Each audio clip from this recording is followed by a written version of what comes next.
And good evening to all the participants, respected teachers and dear participants.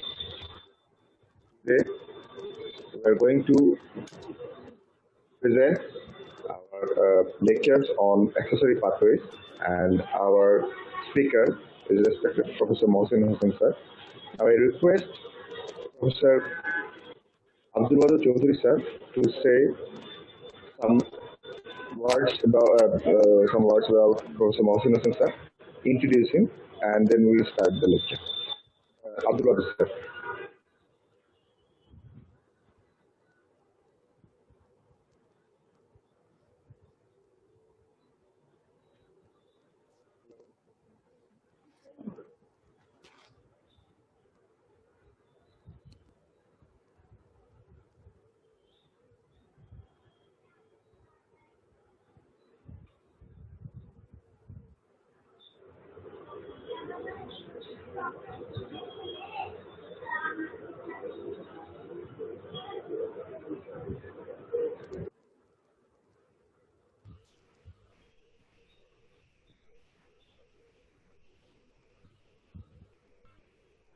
Wadud ভাই নাই? শুনতে পাচ্ছেন sir? এটা ওয়াদুদ ভাই আসুক আগে।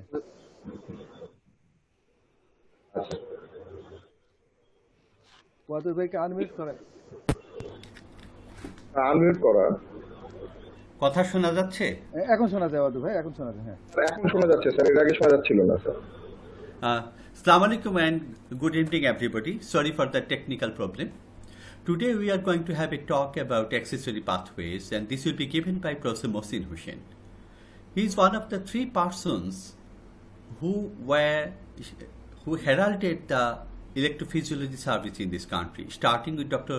Zaman in the private sector, and then starting very ably Professor Atahar and Dr. Mohsin Hossain under the close supervision and tutelage of Dr. Rafique sir. And we have come quite a distance in these last few years, starting from 2004, when they started doing it in National Institute of Cardiovascular Diseases. Professor Mohsin is working there at the head of the EP division, and he has also started doing the 3D EP study, and also different complicated ablation procedures. He is doing it very ably, and they are also providing very good service regarding the ICD and CRTD implantation. Without much ado, I would ask Professor Mohsin Hossain to start his lecture, for which we are eagerly waiting. Professor Mohsin, the field is yours. Assalamu alaikum. Good evening, respected teachers, dear panelists. I am going to present my talk. I am now sharing my screen. Mohsin, কথাটা কি একটু পরিষ্কার করা যায়? এখন শোনা যাচ্ছে sir? হ্যাঁ, better.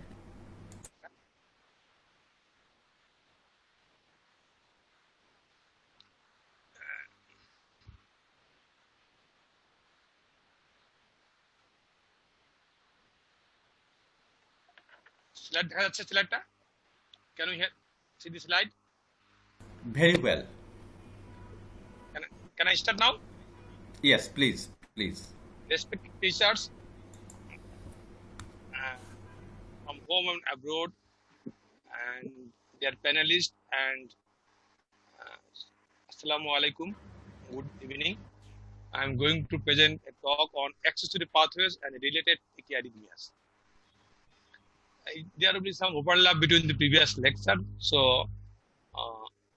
I'm now starting here. You can see here how this sinus rhythm is formed, and the normal activation starts from the SA node. You can see here, and goes to the AB node and through the backbone bundle to the left side, and his bundle Parkinson system, whole of the ventricle is depolarized.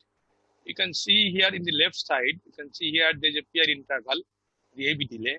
And sometime in exam, it asks for the students or the MD students, the asked to draw the his electrogram. You can see here the left side there is a and in the middle in the sharp signal in the his and the B in the later one. The A is B and A is and HB together contribute the PR interval.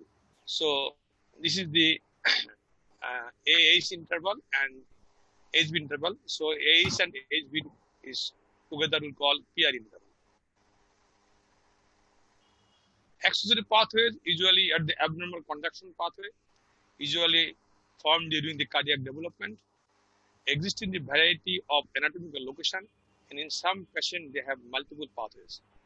In WW accessory pathway, it is often referred to as bundle of 10 because he had invented this pathway and also known as atrioventricular bypass tract. That is connection between the atrium and ventricle. Wool-Parkinson-White syndrome is described by these three persons in 1930, and it is a combination of presence of pathway and episodes of tachyarrhythmia. Both is called the WW syndrome. If there is no tachyarrhythmia or syndrome, it is called WW pattern. So in ECG, we can write down only WW pattern. If there is a documented tachyarrhythmia, so then we can call it WW syndrome.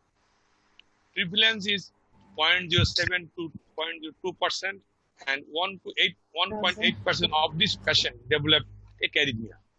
WW pattern prevalence is 0.013 to 0.25%. And there is a small chance of because of patient who develop atrial fibrillation and ultimately develop atrial fibrillation, and a percent is 0.13% per year. So patients who are developed atrial fibrillation, so they are very risk for developing sudden cardiac death. This is the typical ECG pattern of the WW syndrome. In the left side, you can see here the normal PR interval, QRS complex, QF upright. In WW syndrome, the PR interval will be short, blurring of the initial part of the QRS and the negative complex and SP and TOF. So this is called the PR interval or short PR delta wave and inversion. So this is called WW ECG pattern. And some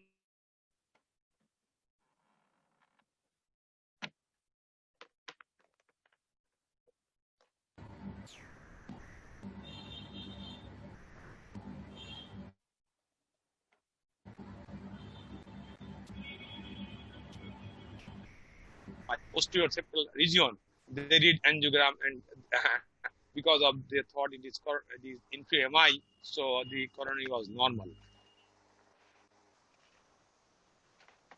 And this is the location of the accessory pathway. But types we can see here is the atrioventricular accessory pathway, most common pathway. তোমার এটা এখন shift হয়েছে এতক্ষণ পরে। You can see here the types of the accessory pathway or the location of the accessory pathway. We can see the most common is the atrioventricular. A is atrioventricular connection is the most common pathway.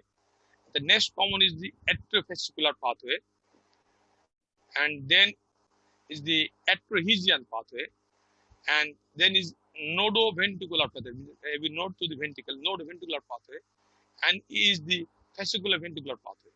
So most commonly we found in the atrioventricular accessory pathway and produce variety of arrhythmia, and sometimes we find in the atriofascicular, that is called Mohsin fiber, and the rest of the very rare, but my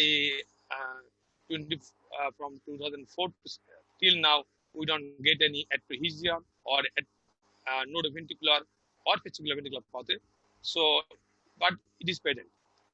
In literature review, there is a lot of patient because atriohesian pathway is produced, looks like AVNRT or is as a bystander pathway, and fascicular ventricular is mainly it is asymptomatic, but the nodoventricular pathway produce white complex tachycardia. The conduction properties of the accessory pathway, most manifest accessory pathway, there is a delta wave present, and usually the conduction is bidirectional, both antegrade conduction, mainly atria to the ventricle, and retrograde conduction, mainly ventricle to the atria. Both may present, only antegrade, mainly atria to the ventricle, antegrade conduction, or only retrograde, mainly ventricle to the atria. And concealed accessory pathway, they don't have any antegrade conduction, they have only retrograde conduction. So in this concealed accessory pathway, we don't have any delta wave. But in patient with documented tachycardia, we got the tachyarrhythmia, and during EP study we can find the accessory pathway. But 12 ECG, we don't have any signs of accessory pathway. How it locate location of the accessory pathway?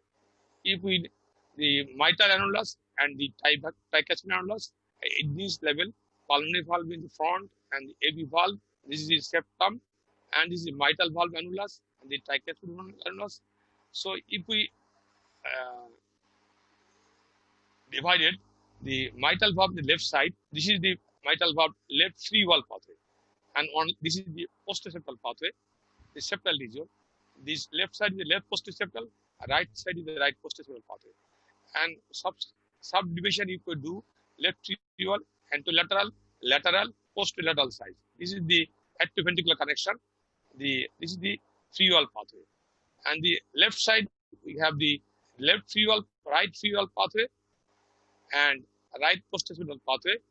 Another is the right side, the anteroseptal pathway, very close to the AV node. So these are the location of the accessory pathway.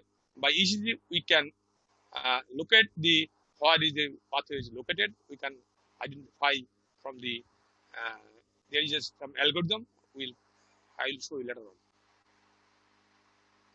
In the left side, this algorithm I brought from Brunel textbook of cardiology. Here it is being that how we can localize the location of the pathway. First, the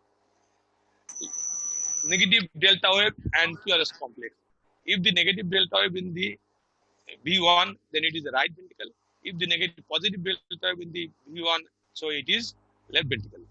Then we divided in the two sides. If the 2, 3 AVF is negative, then it is postseptal. If the 1 AVL and V5, V6 is isoelectric or negative, so it is left lateral pathway. So left side only 2, left free wall and left postseptal pathway. And right side where if the 2, 3 AVF is negative, so it is right postseptal pathway. If the 2, 3 AVF is positive, so it is anteroseptal pathway. And in between there is free wall and mid-septal, there is a left axis deviation. In this case, it is called the right free wall or right mid-septal pathway. So if the V1 is negative, it is right-sided, 2, 3 AVF negative, postseptal pathway, 2, 3 AVF positive, it is anteroseptal pathway. If the left axis deviation is a right free wall or right mid-septal pathway. And left-sided, if the 2, 3 AVF is negative, left postseptal. If the 2, 3 AVF positive, 1 AVL negative, is a left free wall. But there is no left-sided anteroseptal pathway because of the aortic valve or aortic root. So how the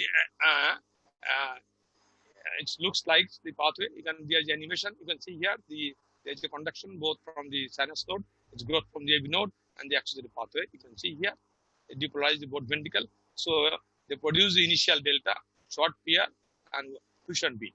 So you can see here the impulse coming from the AV node, it goes both through the AV node, and as well as the accessory pathway, and they fused, and this is called fusion beat or delta PR, short PR, delta. This is the location of the bundle of current or atrioventricular connection.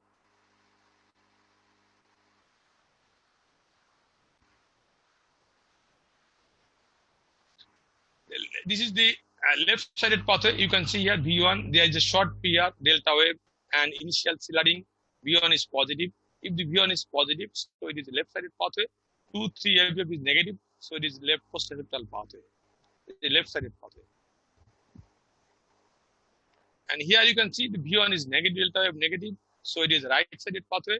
2, 3 AVF, 2, 3 AVF negative, so it is right postseptal pathway. So V1, if the V1 is positive, it is a right-sided pathway, left-sided pathway. If the V1 is negative, it is left-sided pathway, right-sided pathway. And positive, it is left-sided pathway. And now the arrhythmia associated with the WBW syndrome, most commonly 80% of the cases, it is orthodomic atrioventricular reentrant tachycardia.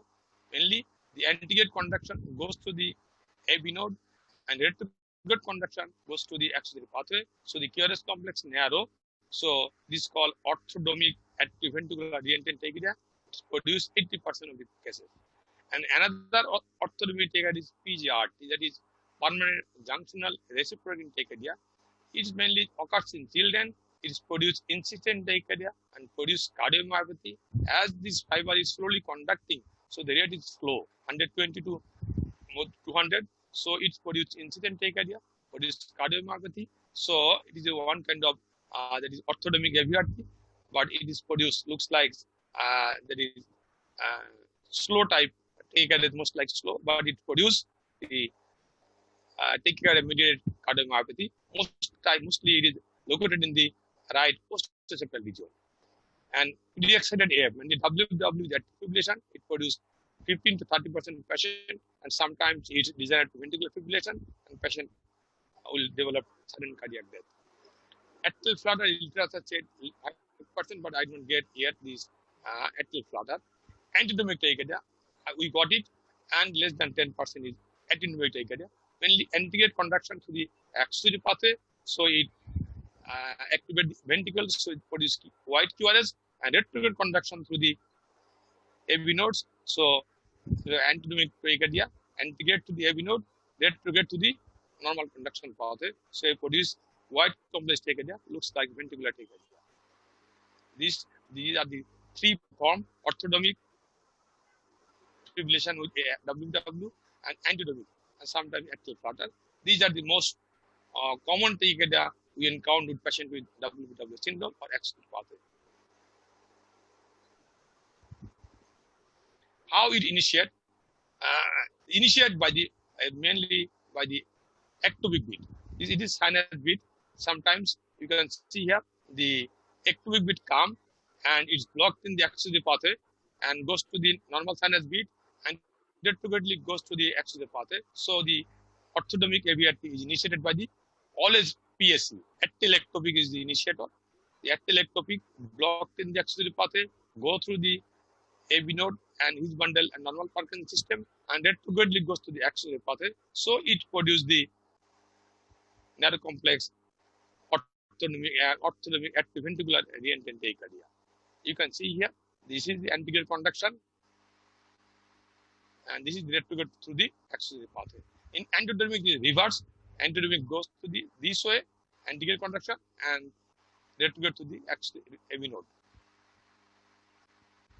So this is tachycardia, narrow complex tachycardia. PUF is previously discussed, is mainly in the ST segment. So it is most of the PUF we can see. By seeing the PUF morphology, we can also identify the location of the tachycardia also. Accessory pathway. And this is the most dangerous part, the atrial fibrillation. If the atrial fibrillation occurs, you can see here, this pathway, most of the pathway blocked in the AV node, sometimes goes to the AV node, so it produces narrow complex, and when it goes to the accessory pathway, it produces white complex, so it produces white, narrow, irregular, variable length. So it looks like that is polymorphic ventricular tachycardia, but is irregularly irregular, and this patient is very rapid heartbeat is very rapid, and most likely this patient should get there is cardioversion or DC cardioversion to revert to sinus rhythm. This is the atrial fibrillation, and it can degenerate to ventricular fibrillation, and patient can go sudden cardiac death. And the treatment, curative treatment is the ablation of the accessory pathway. This is the, you can see here, this is the atrioventricular connection, this is the catheter, most of the catheter, each bundle catheter, right atrium catheter, this is ablation catheter. We can ablate the accessory pathway. So if we ablate the accessory pathway, you can see here there is a delta wave. After ablation, there is a disappearance of the delta wave. So ablate procedure is the curative procedure of the accessory pathway. You can see here also the delta wave. You can see here after ablation there is no delta wave. There is loss of re-excitation. So this is the after ablation, loss of re-excitation. Now I have shown my some cases. You can see here 50 years old man presented with recurrent palpitation for several years in NICVD. This is the ECG in the EP lab. You can see here 12-belt ECG, the narrow complex tachycardia. It can be by seeing ECG, there is we cannot see in the POF, so it could be AVNRT or atrial tachycardia. So after after sinus rhythm, you can see here there is a delta wave in the B1 is positive, so it is the left-sided pathway. 3 AVF negative, so the left post-septal pathway. So this is the rhythm.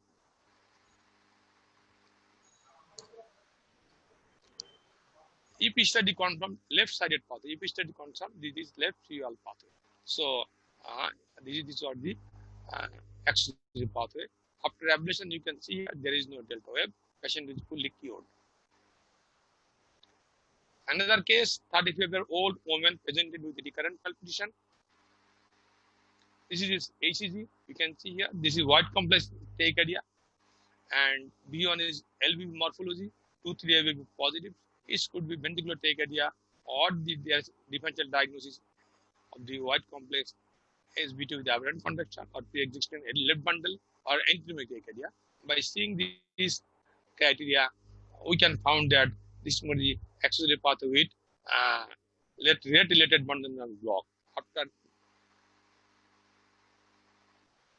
sinus syndrome, there is a, you can see 2-3 AVF, you can click at the web. So it is WBW syndrome, mainly accessory pathway. The location is confirmed by the EP study. It was confirmed right free wall. This is the right sided. It is positioned the right free wall pathway. After ablation, we ablate the pathway. You can see here there is a normal clearance. There is no delta wave. So after ablation, this is normal. Case 3, 65-year-old man presented in the NICVD with recurrent palpitation and chest pain, history of recurrent hospitalization, white complex tachycardia, right coronary was 100% occluded, L and LCX was normal. This is presenting ECG white complex tachycardia. We thought it was ventricular tachycardia, but in the EP lab, we again they produced narrow complex tachycardia. So that was rate-related aberrancy. Actually, this patient has narrow complex tachycardia, and 12-belt ECG. There is, you can see here, there is unremarkable narrow complex normal ECG, and EP study confirmed there is a retrograde, that is concealed pathway. That is left free wall concealed pathway. There is no delta wave. Only they have the retrograde conduction from the ventricle to atria. The left free wall accessory pathway confirmed by the EP lab. We ablate the pathway and patient was very well. Another case, 19-year-old boy presented with emergency NICVD with palpitation, and he has pulse was very much irregular. BP was 100/70. Examination was normal, and in ECG looks like that. You can see here irregular, different with and white QRS morphology is the atrial fibrillation with WW syndrome. Differential diagnosis is polymorphic ventricular tachycardia. So after cardiovascular sinus syndrome, this patient has this. You can see here the delta wave in the ECG, but 2-3 AVL is positive. So in the localization after the EP study, we can EP lab they produce also narrow complex tachycardia. So it's confirmed it is produced the narrow complex tachycardia, sometimes WW with atrial fibrillation. And we locate the pathway EP study, right free wall accessory pathway, right free wall it was located, and we frequently ablate tachycardia, and there is no delta wave, the patient is completely normal. And this is the one of the ECG I collected from the that is Melvin Steinman. He's presented this ECG from the 2008. There is a white narrow complex and white complex tachycardia different morphology. In left side, B1 is here is LV morphology, and here is RV morphology, and there is some aberrancy, right bundle aberrancy, and this is the right bundle morphology. So it looks like polymorphic VT or pleomorphic ventricular tachycardia. So, or we can, it is a atrial fibrillation with multiple accessory pathway. There is WW with atrial fibrillation with multiple accessory pathway produce this left bundle, a right bundle morphology, irregular. This type of path ECG they can produce. And after cardioversion, there is a clean cut delta wave. You can see here, there is a clean cut delta wave. V1 is slightly positive, and 2, 3 AVF is 2, sometimes isolated AVF positive. And so after cardioversion, after ablation, they found that there is a left side lateral and right lateral, both there is a both accessory pathway after ablation. So if there is a multiple accessory pathway, the atrial fibrillation can produce left bundle, right bundle, both irregular accessory pathway. It produces looks like there is polymorphic ventricular tachycardia. Another case, 40 years old woman referred to NICVD for evaluation for palpitation. And ECG shows the V1 is negative, so the right sided pathway. 2, 3 AVF is negative, so the right post-septal pathway. And electrophysiology study and mapping showed is a right post-septal pathway. This is the right post-septal region. So we ablate successfully, and after ablation, there is disappearance of delta wave, and patient is cured. So location by seeing the pseudo negative delta wave in the V1. And S6, 30-year-old female presented with recurrent palpitation and chest pain. He underwent recurrent hospitalization, and every time he needs cardioversion. She also underwent 2 failed ablation. Clinical examination are unremarkable. His baseline ECG, you can see here, 12 ECG. There is no minimal pre-excitation. It looks like normal ECG. But in the EPLA, we induced this white complex tachycardia. This is left bundle morphology. It is the left axis deviation. If we found in the left bundle morphology, left axis deviation, one of the differential diagnoses is mime fiber tachycardia or ectophysical tachycardia. It could be ventricular tachycardia also. But if the left bundle morphology, left axis deviation, so we have to get in mind. So it could be mime fiber tachycardia. So after, during atrial pacing, gradually there is you can see the pre-excitation appear. So atrial pacing, there is a pre-excitation appear. So we thought that it is ectophysical or mime fiber tachycardia. So during EP study, what complex tachycardia, 1:1 conduction, and ultimately within the EP study we confirm it is the ectophysical pathway or mime fiber, and we ablate in the right post-septal pathway. There is a delta wave there, and ablation success in the this is the ectophysical pathway. Connection from the atria to the right bundle. So atria to the right bundle, so it produces left bundle morphology and a left axis deviation. So left bundle morphology, left axis deviation, always you have to remember it could be mime fiber tachycardia. Most of the mime fiber tachycardia in the right post-septal pathway. During pacing, there is a pre-excitation, and after ablation, there is no pre-excitation. So it is mime fiber tachycardia. So it's another important feature of mime fiber tachycardia. If we put the ablation catheter in the atrial side, you can see the mime potential looks like his bundle potential.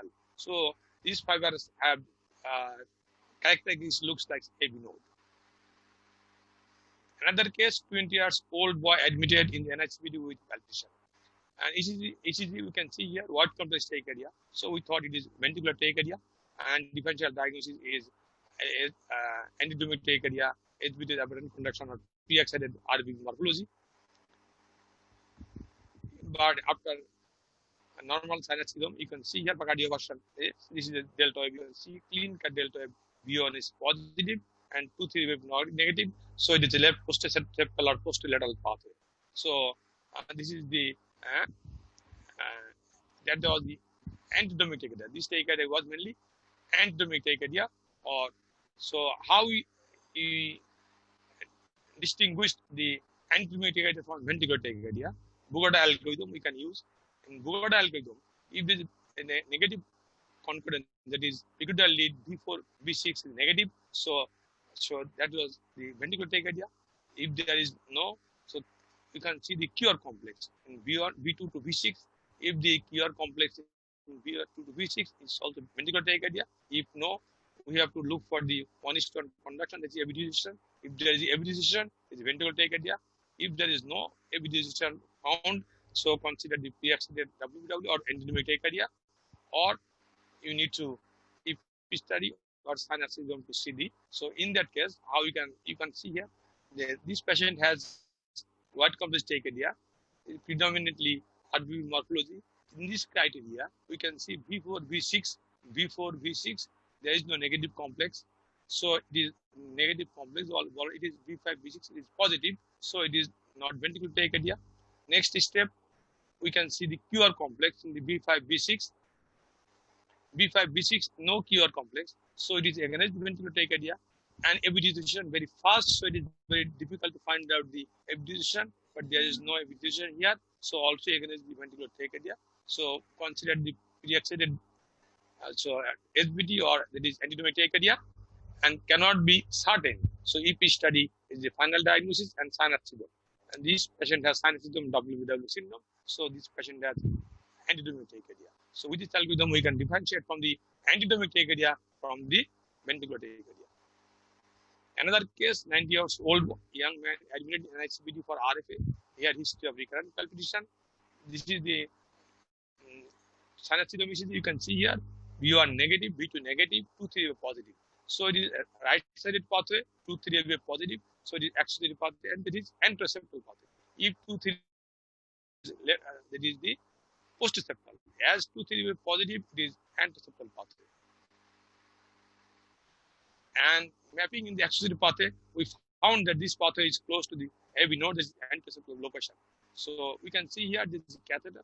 This is his catheter, the AV node, and this is the ablation catheter. This is found close to the AV node. That is here. This AV node is here. This anteroseptal location is here. So mapping catheter is here. So we found this is the pathway is location in the pathway. As the patient has recurrent palpitation, and so this is high risk of AV block. So I ablate this tachycardia and with low watt, gradually low watt, high watt, and you can see here there is a his electrogram in the ablation catheter, and there is no delta wave in the ECG. The patient is doing well, and after ablation there is no delta wave. Patient is sinus syndrome.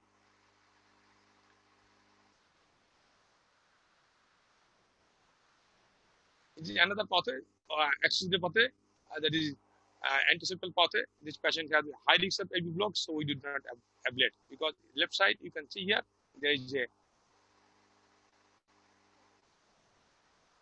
AV close to the AV, and when bumping the catheter, that is the clean cut is, so we did not avoid the ablation because of high risk of development of complete heart block. Thank you very much for patient hearing. Thank you, Dr. Mohsin Hossain, Professor Mohsin Hossain, for your brilliant presentation. You have shown us how to detect the pre-excitation of WBW syndrome, WBW pattern, and also have shown many cases. Professor Mohsin sir, can you stop sharing your screen?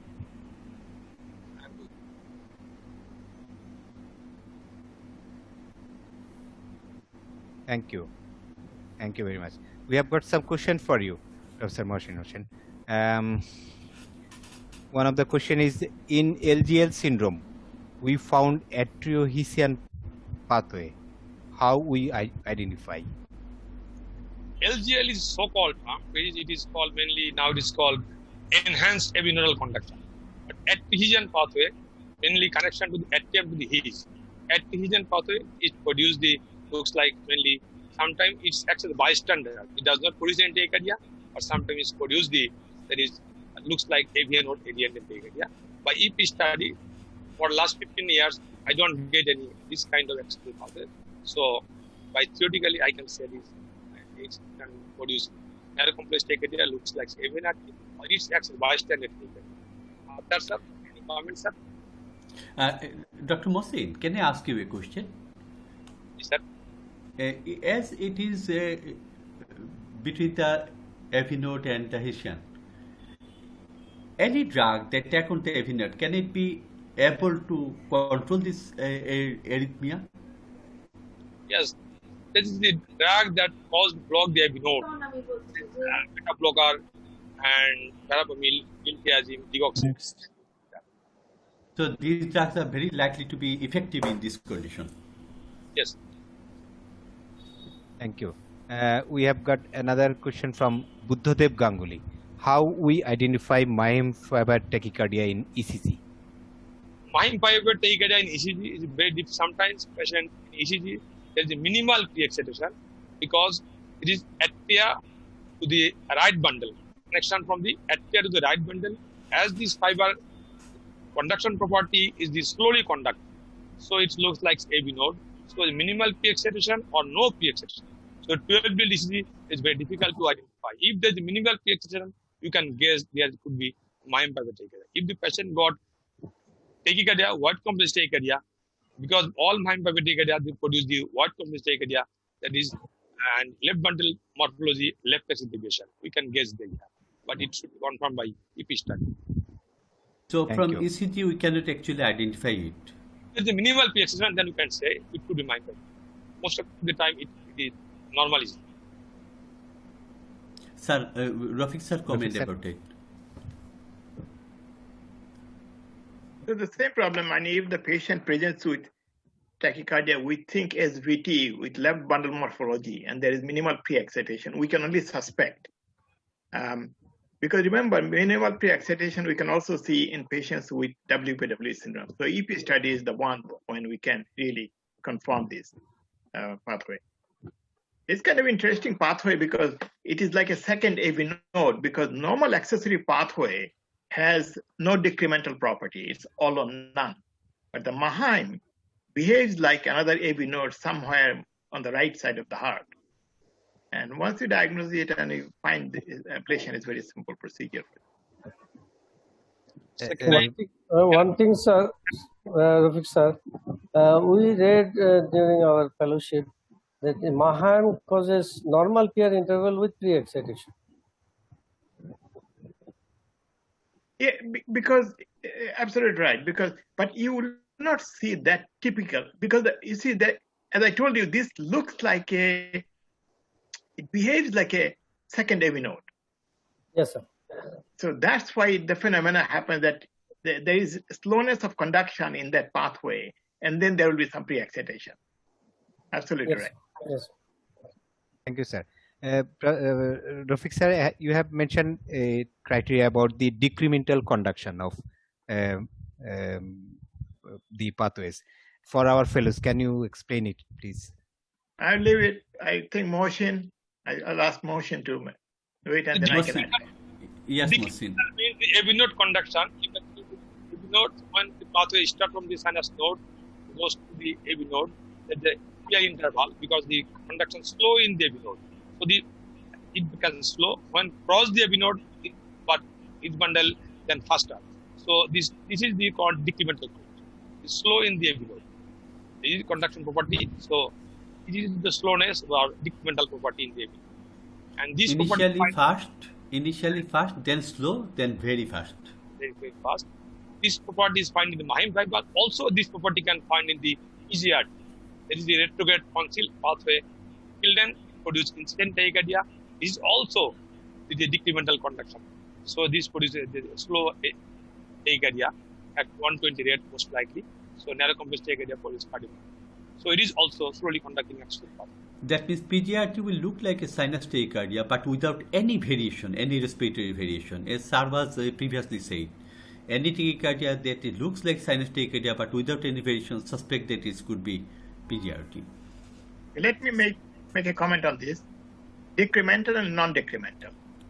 What it means that if I drive a car from Dhaka to my machine on a holiday, I can go as fast as I can and nobody will stop me. That's the non-decremental conduction. On the other hand, I live with Uttarai and I go into Tongi and I got into this traffic jam because there are many people. I can drive fast, but I'll slow down because of the traffic jam. That's the AV node. So, and what AV node does, the faster you travel, the longer it will take. And that means the AV node has this decremental property. And it is designed to protect the heart, because in conditions like atrial fibrillation, the ventricle doesn't want to conduct fast, beat fast. The AV node protects it. During atrial flutter, we get 2-to-1 conduction. That is because of the decremental property. But the accessory pathway can conduct as fast as it can. That's why when patients with atrial fibrillation WPW syndrome develop atrial fibrillation, the ventricle can beat very fast, like 300, 400 beats per minute. I have seen patients with 300 beats per minute because they don't have decremental. But now saying that, there are some accessory pathways which have decremental property, some degree of decremental, but majority of them have no decremental. That means they can conduct as fast as you want them to. Thank you. Thank you, sir. A question from Krishna C. Odhikari. Can we rule out orthodromic AVRT when RP interval is less than 70 milliseconds? Okay, yes, short RP you can guess, but mainly you can see the POF. If the POF in the ST segment and TOF morphology is distorted, so we can guess this is the accessory pathway. Otherwise, it's very difficult to say. Very difficult. I'll make a comment on this. Sure, sir. All the criteria that we use are correct 80 to 90% of the time. Please remember that you can fit any of those criteria in any arrhythmia. So what we mean by when the retrograde P wave is within 70 milliseconds of the QRS complex, our first diagnosis is AV node reentry. But it can also be an orthodromic atrioventricular reentry because there's an accessory pathway very close to the AV node. Like the patient that Mohsin showed, his accessory pathway, that pathway is going to conduct, the retrograde conduction will be very close to the AV node. So that formula will not apply. So please remember, any criteria in ECG that we use, they have their sensitivity, specificity, and differential diagnosis. Thank you. Jalal sir, assalamu alaikum. Sir Mohammad Jalaluddin sir. Yes. Sir is always there. We have specifically invited Sir. He likes to present. We like him to be present here. One thing I'd like to hear from Mohsin Hussain, that in atrial fibrillation, when there is many a time we find in our hospital the atrial fibrillation and emergency department, and when we get atrial fibrillation, first of all we start the amiodarone. If it is atrial fibrillation with accessory pathway, whether this drug, the amiodarone, will do any harm or not. Will you answer this thing? Yes, sir. Because the amiodarone we can use, but there is some reports there, it can produce BF. So it is better to avoid amiodarone, and cardioversion is a choice of treatment, sir.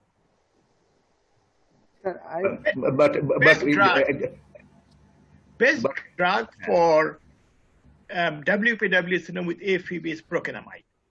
Unfortunately, drug is not available because it is not used as much. So even in America, we can't find it anymore. But the VF issue is an issue. But what happens if you are in a facility where there is no cardioversion possibility? You are in a small hospital, you cannot do cardioversion. What are you going to do in that situation? I think you will have no choice than to start amiodarone and keep the patient under observation. It is not always true that they will develop ventricular fibrillation. It may develop. Sir, I want to. Sir, yes. Sir, I want to discuss. Sir, this is a big problem in our clinical practice. This group of the patients, sir, until they undergo the ablation during this period, interim period, if the patient is very much symptomatic, what medicine we can prescribe, sir? This group of the patient who has presented with the atrial fibrillation with the WPW syndrome, is there any drug, sir? Best drug is class 1C drug. Flecainide is very good. And if you do not, flecainide is wonderful for WPW syndrome and it blocks the pathway. But if you don't have flecainide in Bangladesh, you can try to use propafenone. We don't have much experience with propafenone, but we have a lot of experience with flecainide. and they do very well. One of the issue of atrial fibrillation with WPW syndrome for the younger doctors, patients with WPW syndrome are prone to atrial fibrillation. And once the WPW syndrome is fixed, the incidence of atrial fibrillation, they will be either cured or the incidence will be very, very low in these patients. So patients with WPW syndrome and atrial fibrillation per se does not need treatment for the atrial fibrillation itself. Is there But any in the clinical practice, we use the sotalol and amiodarone. So most of the patients keep before the ablation, we keep on these two drugs, any of the two drugs, sotalol or amiodarone. Available. It is available. The problem with sotalol is it's like beta blocker. Yeah. I mean, because it's a class 3 plus beta blocker, so you run the risk of blocking the AV node, and if they have AFib. Amiodarone, it's a toxic medicine, but I mean, you're right that if you don't have anything else available. But I think one of the things that you should think about, because I know in Bangladesh you have propofenol. Yes, and you should try to use that because amiodarone has side effects. And please remember that most of the side effects of amiodarone are chronic. However, patient can develop acute thyroiditis. That's one. And the other one that can kill patient, literally will kill your patient, is amiodarone pneumonitis. If patients develop amiodarone pneumonitis, and if one of your patients is unfortunate enough, they will die from that. So we don't use amiodarone for any supraventricular rhythm at all, unless these are elderly patients, 85, 90-year-old patients, and we don't think we should be ablating. In those cases, we use amiodarone. So please be careful. I mean, you have to use it sometimes. Thanks. Actually, sir, this is the first time somebody suggested that we can use propofenol for this. But I have never heard of it. I have been using this, Wadud, and with a very good result. Patients remain well. I think this is because that's good, Jamil, because you see, in the United States, we don't have experience with propofenol. But if you look at the drug, it is exactly like flecainide with only difference is flecainide has anticholinergic action and propofenol has some beta blockade function. That's the only difference. Otherwise, they're the same. So I think you should consider, and the way we gain experience with anything in medicine, that's what I do, that I use a little bit and see what happens to my patients. One of the things, remember, that it is very difficult to poison rats. Do you know why it is? Rats have genetically programmed that if they find any new food, they will not take too much of it. They will eat a little bit of it, come back after 2 days, eat a little bit of it. So they gain experience by eating that food that they're not going to kill them. Same with medicine. What we do, if there's a new medicine, new modality, I don't think we should suddenly jump into it. Use some and see what happens to your patient and use that experience for other patients. And then again, also choose the patient who is the safest group. Let's say I have a 20-year-old patient with normal heart, no other cardiac abnormality. Propofenol is not going to do any harm to that patient, and I can try that. On the other hand, if somebody is 65-year-old with hypertension, diabetes, I'll be careful. So try on the younger patients, see what happens, and you get the experience. Thanks, Jamil, for that, sharing the information. Sir, one question You're to you, welcome, sir. sir. Hello, sir, Rafique, sir. Yes. Hello, sir. Sir, this is my question, sir. Actually, sir, we see the atrial fibrillation in a WPW syndrome, particularly the young patients. Sir, my question is, whether the problems are coincident, that is the atrial fibrillation, this group of young patients, or it is the property of the, or function of the some, that is accessory pathways, sir. The question is, young patient, WPW syndrome with atrial fibrillation. I think it is due to the presence of accessory pathway. If you look at it, that it is possible that there is some retrograde conduction from the ventricle, and it is stimulating the atrium, and that is acting as a trigger for the AFib. So that's why majority of these patients, once we ablate the WPW syndrome, accessory pathway AFib goes away. The atrium is fine. This is also my experience. All the patients who have WPW with AF after ablation, the follow-up, they don't have any atrial fibrillation. Sir, an interesting question is here. Dr. Hassan Saad has asked. I think we should have very clear idea about it. During management of WPW, as it is a part of supraventricular tachycardia, AVRT, why could not we use adenosine here?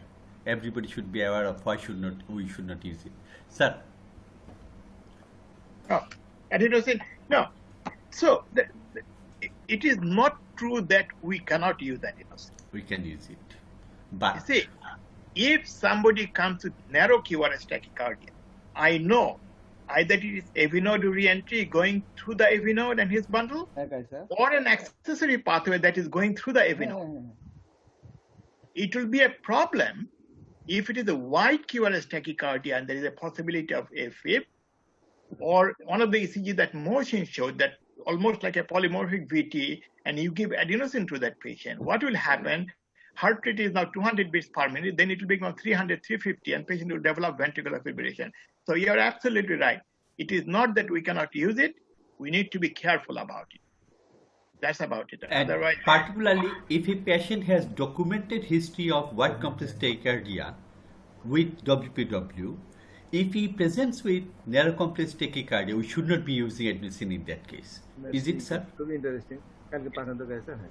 We have to be careful because you see, you can then reverse, the pathway can reverse, or maybe patient had atrial fibrillation. There is no data that adenosine produces AFib. I mean, it can cause asystole, but I have not seen atrial fibrillation with adenosine. Sir, if Professor Rafique, yes, sir.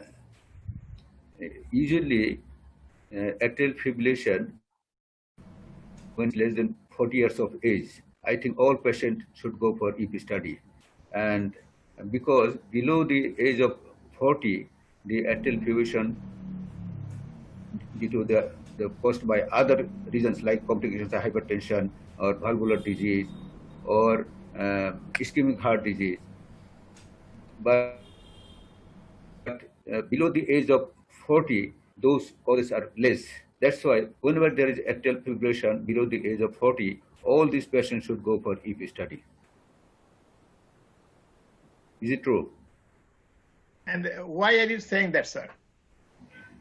Because these patients below the age of 40, sometimes it may be, there may be atrial fibrillation followed by VT, and there may be sudden cardiac death. Well, you know, I always tell Jalal sir is always ahead of time. I mean, this is, we talked about it yesterday. I mean, you bring up questions, you are provocative. I mean, this is what medicine is all about. The question is, if somebody, young people have atrial fibrillation, should we study them? We don't, but we need to keep in our mind, like, is it possible that this patient has concealed accessory pathway that we cannot find? The likelihood of having ventricular arrhythmia will be low if their LV function is normal and there is no chance of ischemia. So we do not study them routinely. It's always something that you should keep in mind. I mean, the bringing up that question brings up the issue that if accessory pathway patients have more atrial fibrillation, is it possible that young patient has atrial fibrillation? And we have actually found very rare cases that we have done a study, and we found that these patients have concealed accessory pathway, and we fixed it, and the atrial fibrillation went away. Thank you, Can sir. I add something, Thank sir? you. Can I add something, sir? In a youngish patient, if the patient have atrial fibrillation, I would look for the underlying cause. And if the usual underlying causes are not manifested, we don't have any recognizable cause, then it belongs to the group of lone atrial fibrillation, which should not have happened in a younger patient. And in that particular set, I think EP study may be important. Sir, I have a comment, sir. Yes, sir. Sir, please. Sir, what Jalal sir has told, actually, this is a great observation, sir. I can remember one of my experience, one of my young patient presented with, once upon a time he has got the atrial fibrillation and another time narrow QRS tachycardia. I took him into the EP lab and he underwent the EP study, and atrial pacing shows widening of the QRS complex. I think he had the that is the intermittent WPW. Actually, that was not manifested, and I have not seen in the ECG. So I think what Zala sir has told is the great observation, sir. Really, I did not think like this. But I think that this may be a combination that a young patient may have sometimes, like what Rafique sir has told, may have the constant pathways or may have the intermittent WPW, what we can miss frequently. This is a great observation, I think, sir. But one thing I should always say, before atrial fibrillation, we should always look for the other causes. If it is not here, then we should think of the accessory pathway is a cause, possible cause. True. Firoze, Exactly. any question, any other question? Thank you. Sir, there is a condition in many of the cases we find ECG with pre-excitation like WPW pattern, and patient is going for non-cardiac surgery, and the surgeons are sending the patient for cardiac consultation. Should we take any extra measures, or what should be our advice to this patient or to the surgeon? Mr. Mohsin, this is a common scenario. Mohsin, answer please. This patient means if the patient is asymptomatic, no documented tachycardia, no palpitation, so they can do the procedure very well. If the patient has documented tachycardia, WPW with documented tachycardia or atrial fibrillation, narcoleptic tachycardia, it is better to do the ablation and after ablation because they are afraid of tachycardia during procedure. So it is better to ablate if the patient has documented tachycardia. If the patient is asymptomatic, so they can do the procedure easily. But let's say it's an emergency operation. What precaution we can take? Let me make a comment about this. The preoperative evaluation of cardiac patient for non-cardiac is very, very important. We have to understand what are the risks. There are two risks. One risk is during anesthesia. I work with anesthesia a lot because of ICD implant. Blood pressure is, let's say, 130. And during induction, blood pressure drops to 70 millimeter of mercury systolic. Okay? What will happen if somebody has 60% LA deletion? This patient is going to have a myocardial infarction, or 70%. So risk of myocardial infarction is the main issue that we need to avoid. Second is risk of heart failure during the procedure.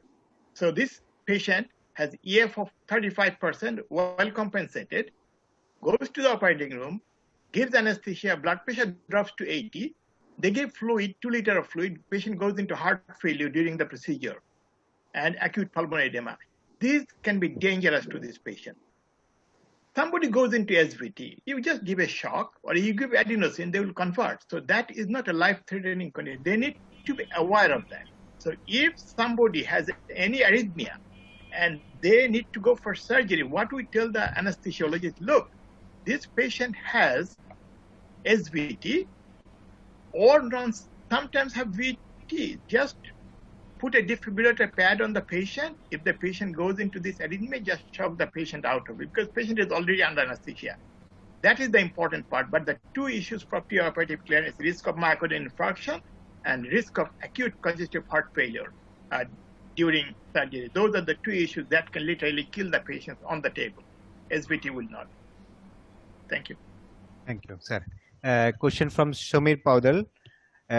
Do patients with WPW pattern have high risk of developing a atrial fibrillation than the other general population?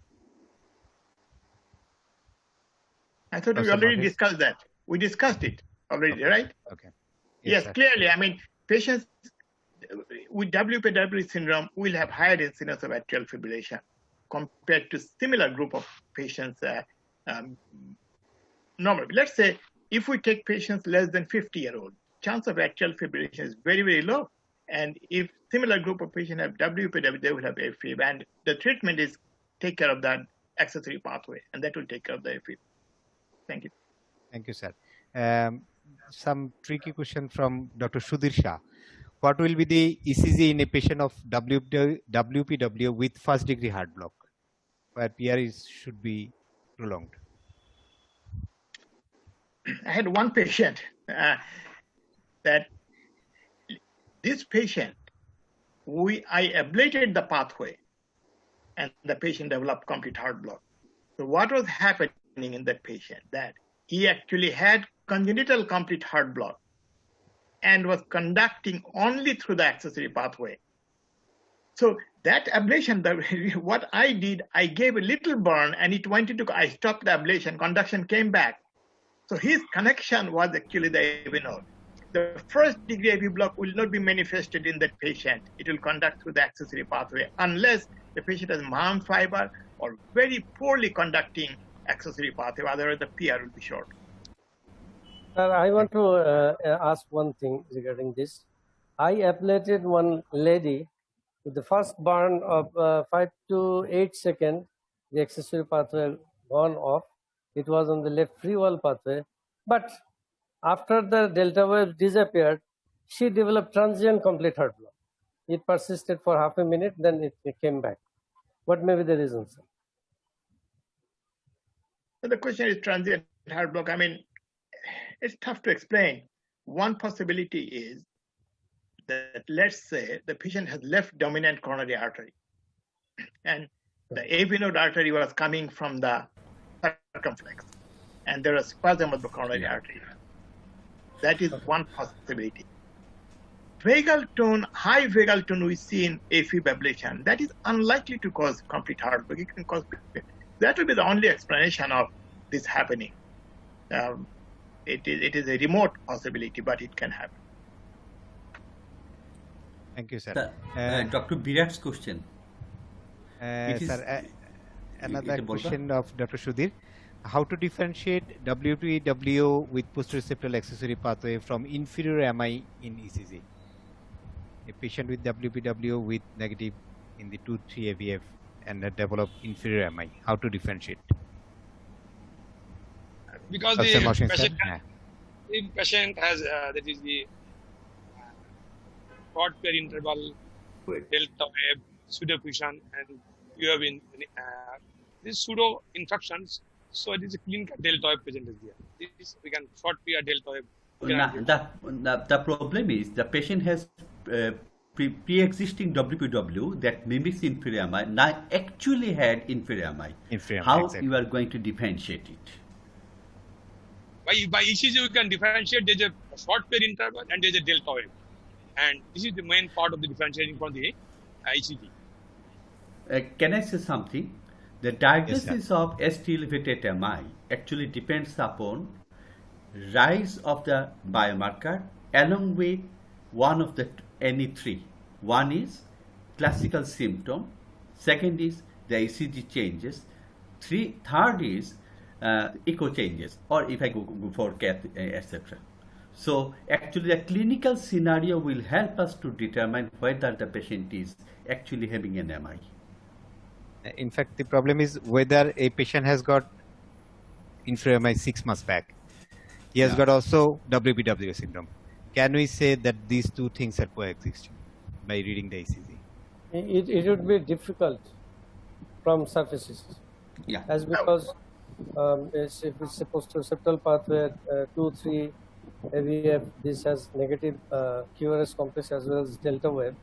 So it would be very difficult to distinguish from pathological QF with this posterior especially the right-sided pathway.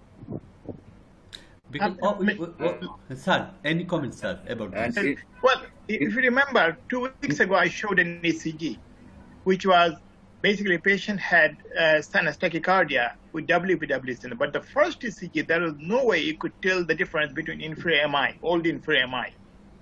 So what we report in ECG,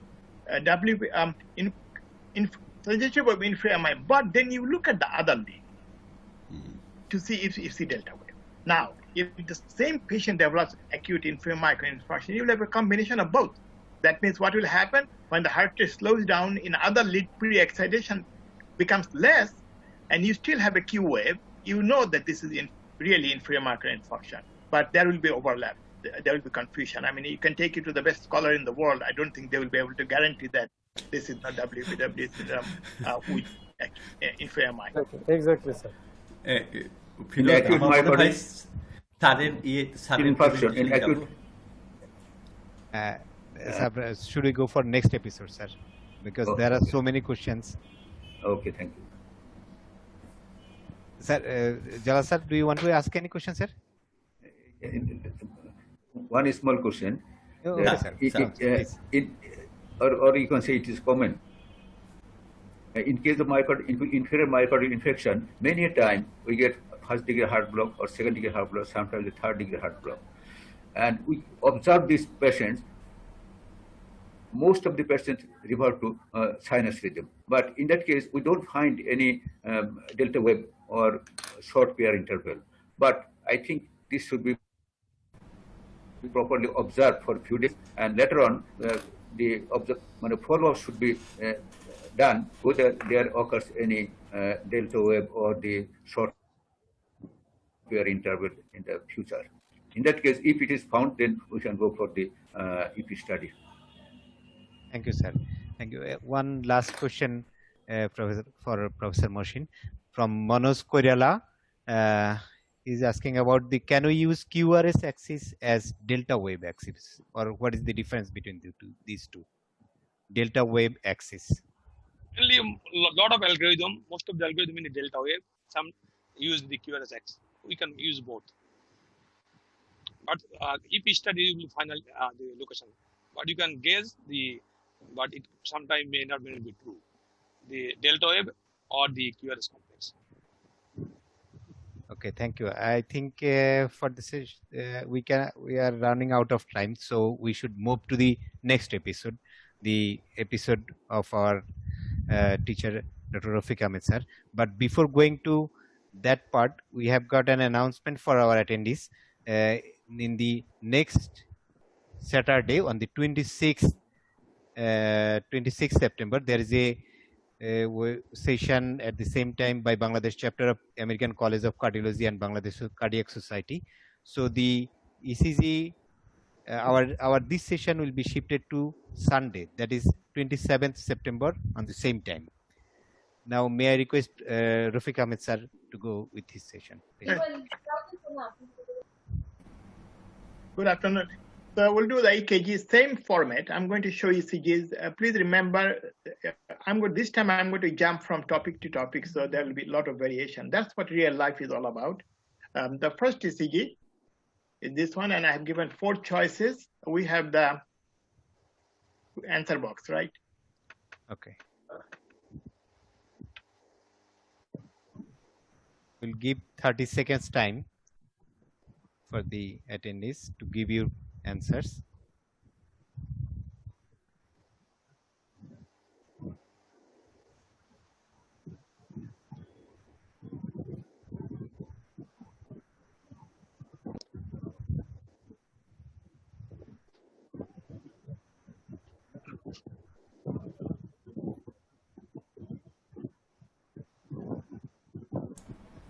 I think the time is over. So 60% answer is D. 60% answer is D. 21% C. 11% A, and 5% B. Majority is with D. This is Wadud's ECG, right? Wadud loves this ECG. But what do you think? That was pretty good, right? Yes, sir. So the whole point is that majority said sinus rhythm, right atrial enlargement, right axial deviation, right ventricular hypertrophy. And how many said posterior infarct? Posterior infarct only is 5%, sir. 5%. Yeah, I mean, so the reason why did they say posterior infarct? Because there is tall airway in lead V1. The difference between right ventricular hypertrophy and posterior infarct can sometimes be very difficult. Please remember, the sensitivity of right ventricular hypertrophy criteria is very, very low, and specificity. It's like, I was looking at the data, it's about 12 to 20% at best, all the criteria that we use. But posterior infarct, correct me if I'm wrong, if the T wave was upright, Yes. in V1, V2, Yes. that will definitely become a posterior infarct, right? So Yes, sir. that's one criteria. So look at this. Asif, please mute. Asif, please mute. Yeah, sir. Okay. So right ventricular hypertrophy, differential diagnosis, it can be normal young adult, true posterior infarct. Interestingly, isolated left ventricular hypertrophy can sometimes produce ECG exactly like RPH. WPW syndrome can look like RVH, and COBT patients, because there is rotation of the heart, that can cause this problem. And so the criteria that are used, right axis deviation more than 110 degrees plus, RS ratio in V1 more than 1, which is true in this case, R in lead V1 0.7 millivolt, that means 7 small boxes. Here it is 1.1 millivolt, which fulfills that criteria. S in V1 less than 0.2 millivolt, which is very true in this case. Of course, we don't have RSR, and the supporting diagnosis criteria will be T inversion and ST depression in anterior chest length. So this patient has 1, 2, 3, 4, 5 of these criteria fulfilled. So this is right. But and then of course, please don't ignore this right atrial enlargement. This R wave, P wave is narrow and more than 2.5 boxes. Thank you. Sir, please Yes. stay with it. Two things I want to say. Number one, the P wave, even sometimes it's the morphology, the sharpness of the P wave in inferior leads. That's much more important than the actual amplitude. Because in COPD patient, you can get lower amplitude. Number two, in case of posterior MI, I always tell my students, look at the T wave. You are not supposed to get beautiful upright T waves in V1, V2. They are supposed to be very humble. If you get a very upright T waves in V1, V2, then look at the R wave. Is the R wave tall? Then it's most likely posterior MI. And it's also supported by if there is ST depression as well. Thank you, sir. This is good. I think that session is working. So Yes, sir. I have this, another one. We have 4 choices, and you can see the ECG clear. There is some baseline wandering, but it looks pretty good.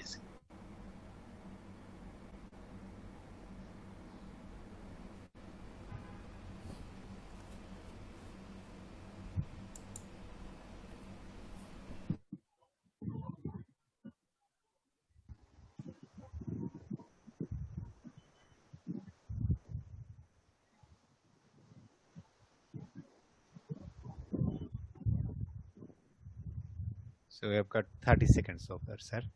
Okay. 63% says it is D, 26% C, and 7% B. Good. Very good, sir. Yeah. Actually, B and C, I put the same diagnosis. Yes. So that's fantastic. So that's very good. So I think we are. So it's what are the criteria? Please remember the criteria. I mean, there are many different criteria that are used. I'm sure what you did in this case, you look at the R in V5, which is 1, 2, 3.2.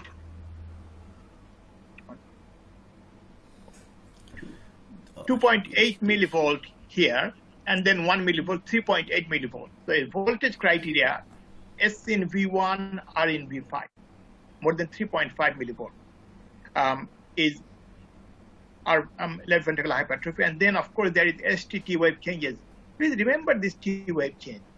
It is asymmetric. If you look at this slope, and this slope is different, asymmetric T wave inversion is suggestive of hypertrophy. Ischemia have more symmetrical T inversion. And then left atrial enlargement, you did not forget that, so that's great. Thank you. And then please remember that sometimes the ECG machine will give diagnosis. Sometimes I say, well, is it making a mistake? They use lot of different criteria. They will look at the limb leads. They will look at the R in AVL more than 1.1, R in lead 1, S in 3, more than 2.5. Those criteria also are used for. I mean, these are all for academic interest because nowadays we have echocardiograms. So echo tells us if there is LVH or not. Sir, one question, sir. Hello, sir. Yeah. The previous is, sir.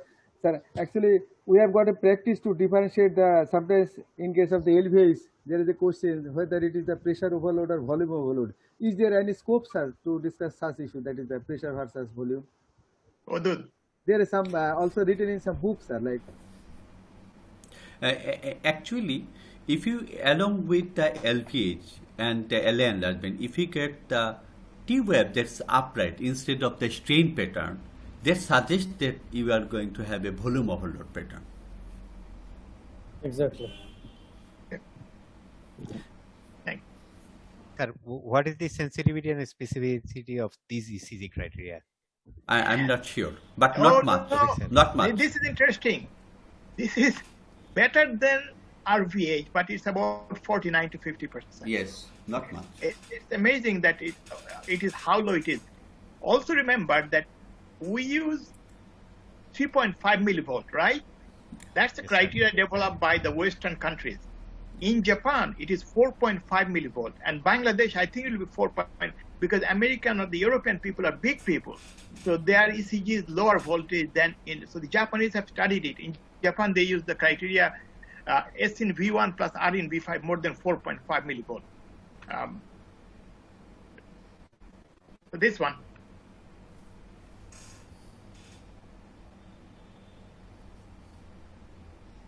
Can you show the poll box?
So it's 30 seconds. Sir, 87% says it is D, 13% C, and 2% A.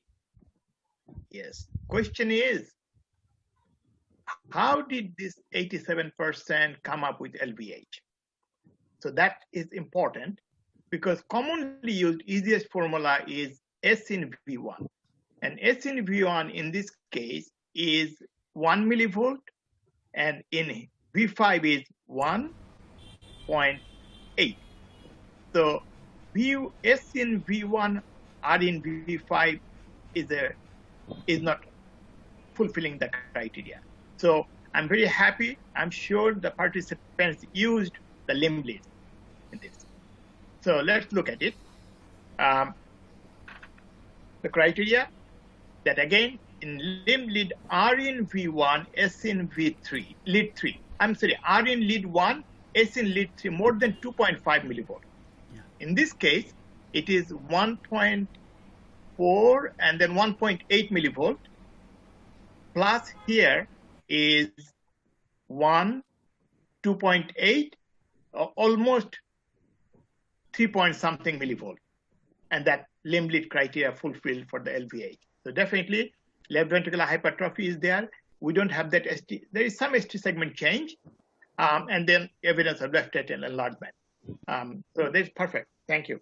This also suggests the upright TF suggests this could be volume overload, sir. Oh, good. Good. Maybe hypertension. All right. This one. Let's put the time. Yes, sir. Timer is out.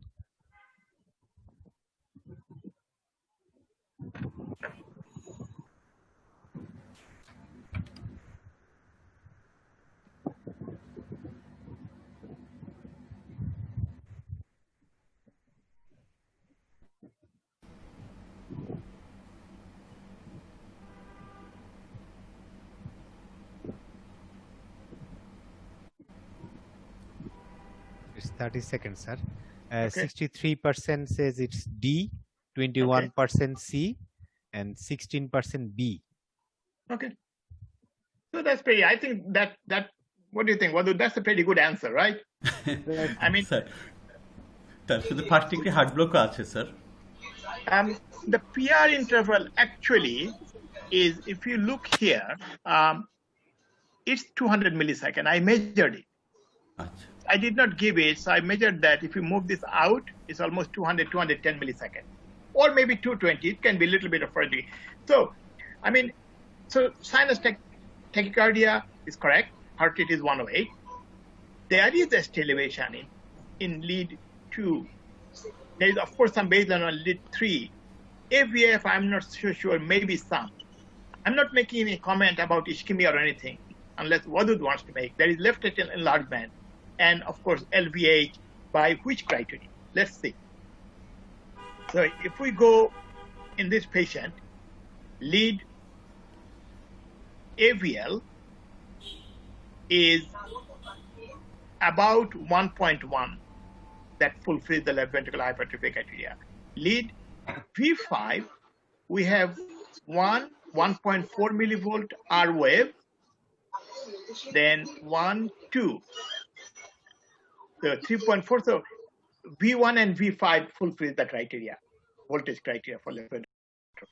Thank you, that's pretty good. And another is, sir, if you get a taller, usually in normal ECG, the tallest R wave is in V5, which is more than V6.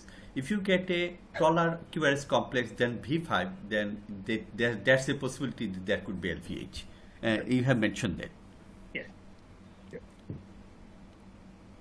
So this one,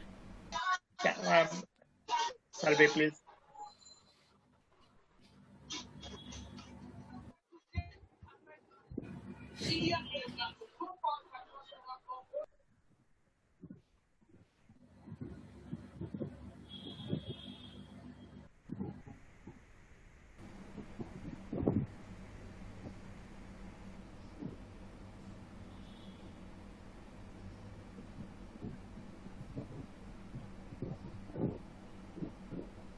The 30 seconds is over.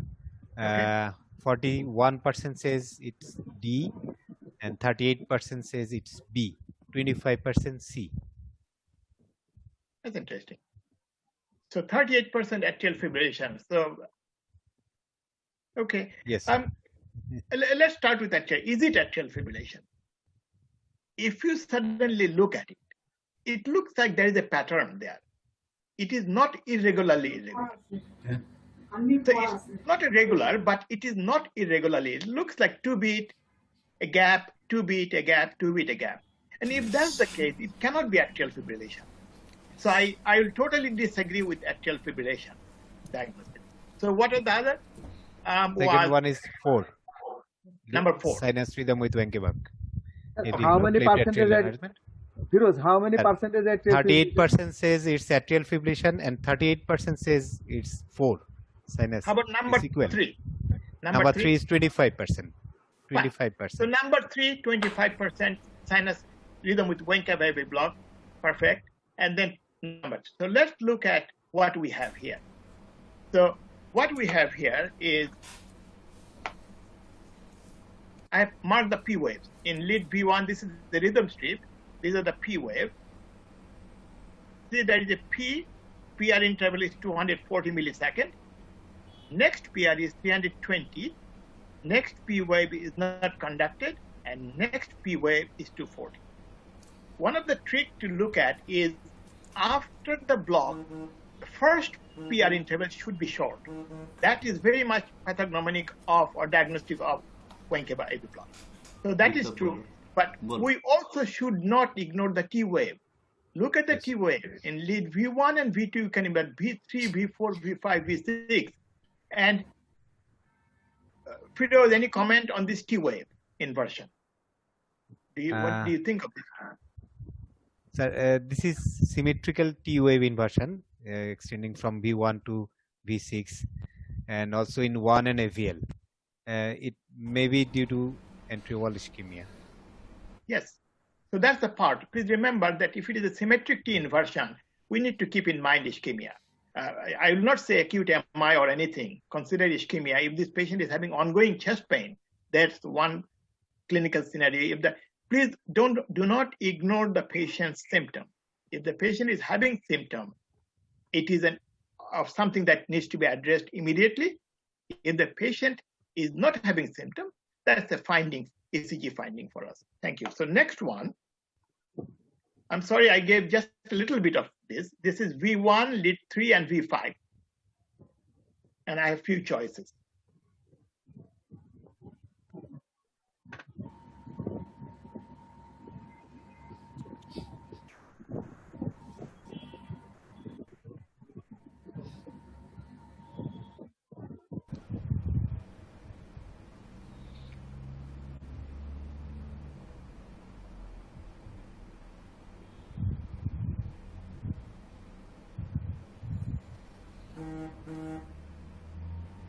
So 52% says, sir, it is B, 2:1 block. 28% says it's D, and 12% is with C.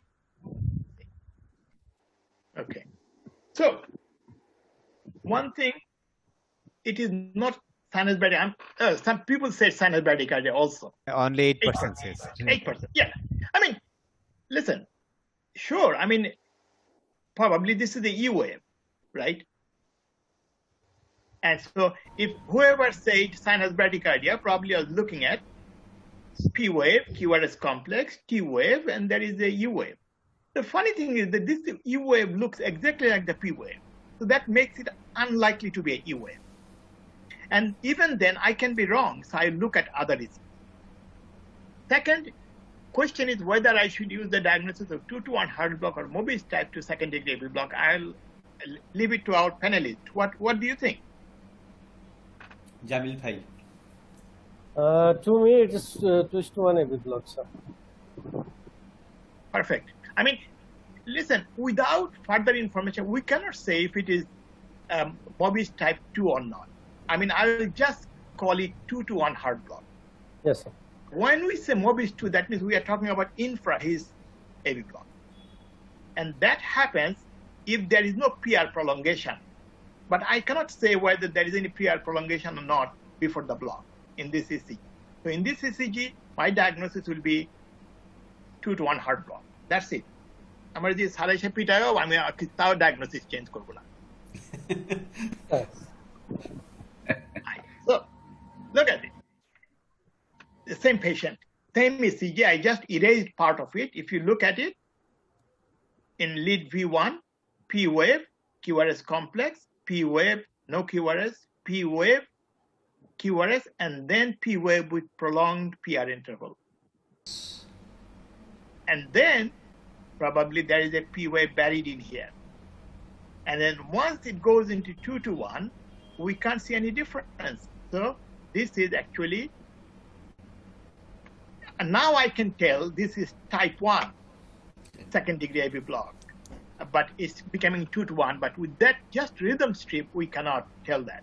But even when I say type 1, I'll say Wenkeba followed by 2:1 heart block. So the diagnosis will be, my ECG diagnosis, sinus rhythm with Wenkeba and followed by 2:1 heart block. And mechanism-wise, I can say this is probably the block is in the AV node because of the presence of Wenkeba. But this part of the ECG diagnosis should be 2:1 heart block. And that's how I'm going to report it. Now, so that this, the good thing about this patient was this patient has narrow QRS complex. So now let's look at the next one. Next one. This patient has wide QRS, and so please.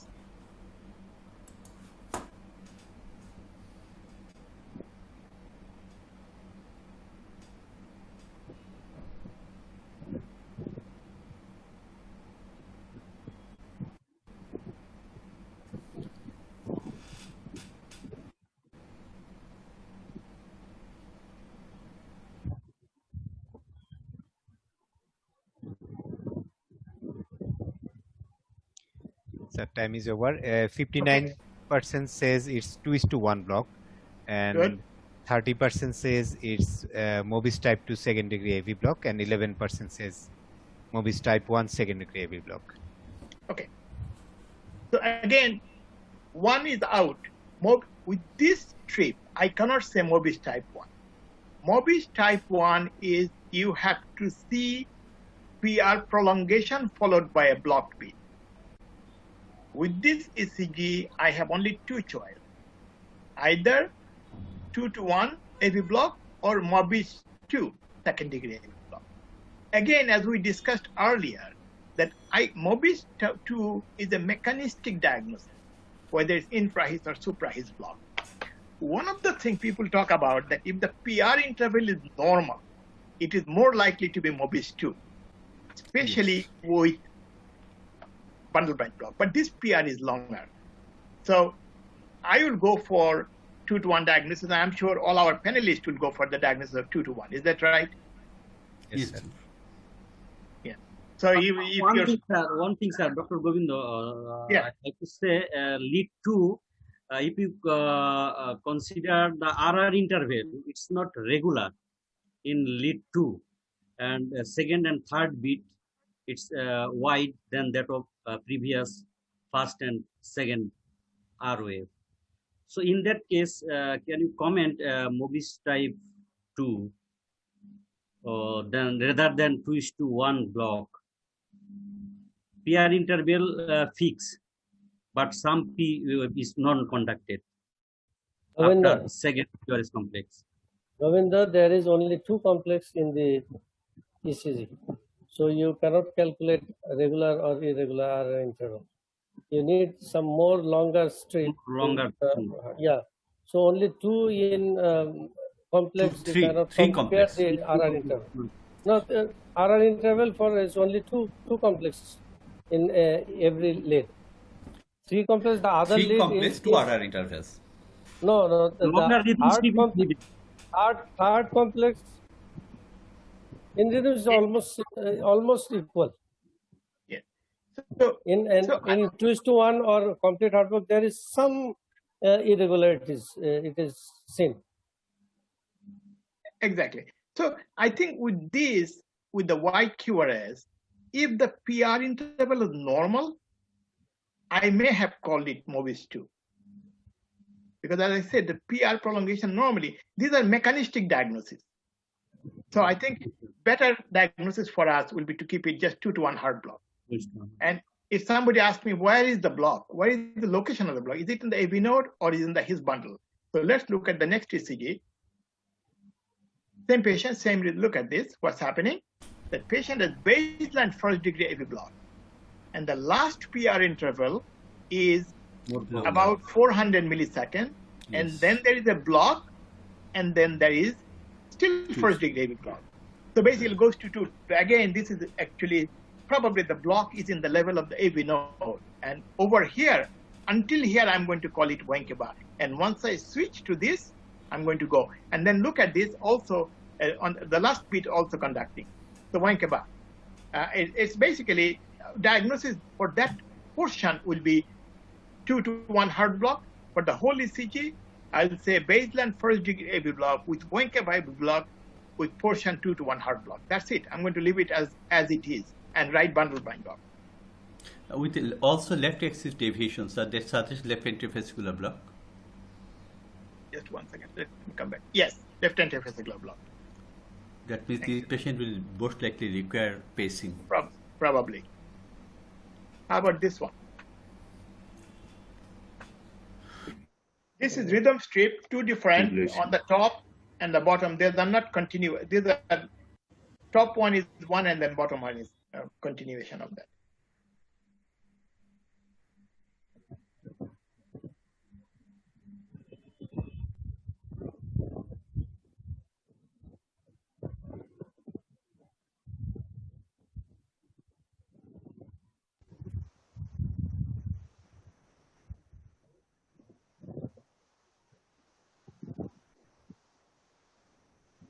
Sorry, 30 seconds. Okay. 43% says it's atrial fibrillation with slow ventricular rate, and 37% says it's atrial flutter with slow ventricular response, 17% sinus arrest with junctional escape rates, and 3% as junctional bradycardia. Okay. So I'll start with junctional bradycardia. Now, junction is irregularly beating rhythm. If I have this bottom strip, I may consider junctional And I actually measured out the bottom stream. They are regular. And this part can be junctional bradycardia. But the part before is irregularly irregular. First of all, there is no P wave anywhere. I cannot say sinus arrest. Sinus arrest will only, I would say, if there is a sinus beat, and then there is no sinus beat at all, an interval more than multiple. So it cannot be true. Junctional bradycardia, for the whole rhythm, it doesn't apply. Atrial fibrillation versus flutter, even though it looks like fluttery, but it's very much irregular rhythm. So this is atrial fibrillation. And then it becomes regular. Anybody has any comment about this part? Patient developing complete heart block? Yes, sir. Yes. Atrial fibrillation with complete heart block. Yes, or high grade. This is for the junior doctors. I mean, where is the proof? We always tell students that, look, if in the setting of atrial fibrillation, the RR interval is regular, that is complete heart block or maybe high grade AV block, right? So remember the date, 8th of November, 2017. Next day, 9th of November, same year. 2 days later, patient develops sinus rhythm. You see first degree AV block and then becomes high, you see here, 2 to 1 heart block. So this patient has grossly impaired AV conduction. So what we are teaching you that it is high grade AV block is not wrong. So this is another ECG. I'm going to ask the participant to, this will be the last ECG.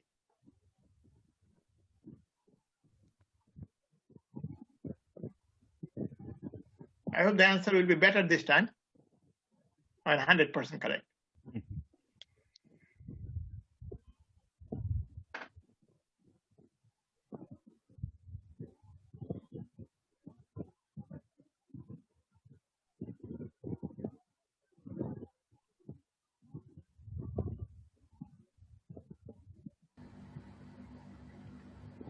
Sir, it's 30 seconds. 68% says it's atrial fibrillation. That is number 3 with slow ventricular response. 28% says it's atrial flutter with slow ventricular response. So that's 100. So nobody said junctional bradycardia or sinus arrest, right? Yes, sir. Oh, that's good. At least we have narrowed down. The question is why there is flutter or fibrillation. I mean, even though the wave looks like fluttery, but it's not. It's really a coarse AFib which is recorded. So I think I'm very happy. Wadud, are you happy with these answers? Yes, sir. Yes, Very sir. much. Perfect. Yes. But So one can argue that it is flutter, but it doesn't actually look like flutter, particularly in the lead 2. yes. So one thing struck me with this ECG, that in the setting of fibrillation, if you look at these 2 intervals, it looks pretty regular. And then I wondered, is there something going on? So this is July 13. 2 days later, this patient converts to sinus rhythm. 15 next day, you see, high grade AV block.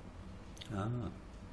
So this is interesting that when you find this regular RR interval in the setting of atrial fibrillation, there is underlying, and I have couple of more ECGs. What I do every time I see these ECGs, I go back and try to find ECG follow up or prior to. I mean, this is a coincidence that the patient converted during the hospital stay. We did not cardiovert the patient because the patient was not entered. This is the high grade AV block. Sir, Yeah. Professor Chowdhury, you have to turn your unmute. Mr. Bhai, unmute karen. Flutter, the previous one, sir. Yeah. When we have the previous one, sir. Yes. The previous okay. Yes, this yes, one. sir. When the patient has got left ventricular hypertrophy and left atrial enlargement, then there is a pet question whether we can detect left atrial enlargement in patient with atrial fibrillation, because in atrial fibrillation P wave is absent. But when there is left ventricular hypertrophy and left atrial enlargement, then if there is appearance of flutter-like fibrillation wave, then this is a feature of left ventricular hypertrophy. And in this ECG, we can see voltage criteria and ST depression, which fits with left ventricular hypertrophy. So this flutter-like wave that has come into V1 is probably due to left atrial enlargement. Um, Can I make a comment, sir? sure. It is sometimes said when you have atrial fibrillation, initially it could be coarse, but over time, the fibrillatory wave can become very finer. Yes, yes. We have been taught like that.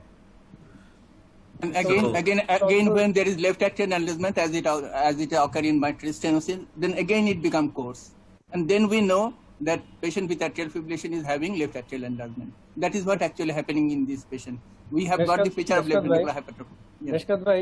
Even with a very large LA, I have seen very fine atrial fibrillation. Exactly.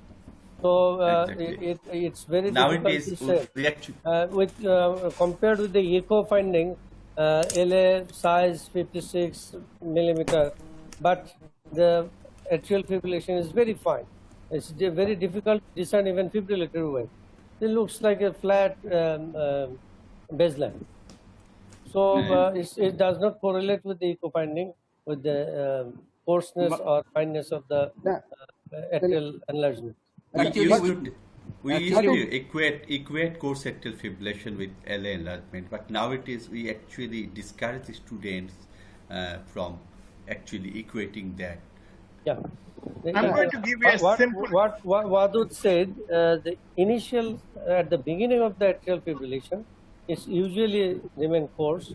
With time, with prolonged persistent AF, it becomes finer. The fibrillatory waves gets finer, even sometimes difficult to discern the F waves. What our experience goes with mitral valve disease, we find atrial fibrillation in a lot of cases, and in a lot of cases we find a coarse atrial fibrillation.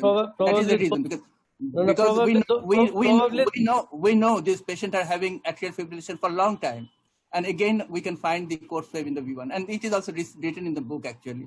This is not what I am manufacturing. Atahar is going to make a comment. Can I make a comment? Yes, you Okay. So let's take একটা ছোট কাঁঠাল নিলাম এবং তার চারদিকে একটা দড়ি বাঁধলাম, and দড়িটা লম্বা হলো 8 ইঞ্চি, and that is the normal sinus rhythm wavelength.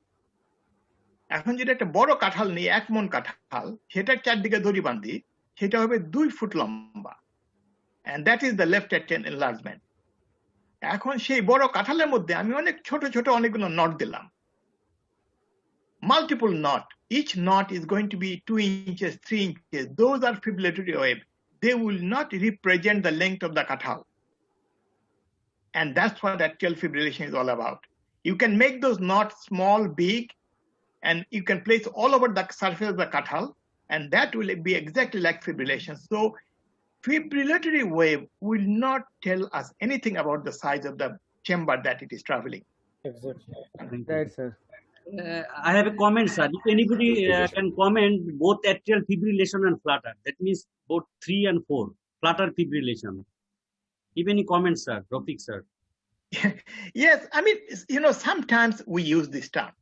It's a stupid term. Every time I use it, I said I'm trying to be an escapist because I really don't want to commit myself. It depends. So sometimes you will find this one is a little bit more coarse, more like fibrillation. Sometimes you will find in the beginning, it's fine, and then it gets very organized, almost like flutter wave. Yes, and as a matter of fact, we have done recording. We used to put a catheter in the coronary sinus and record with Holter.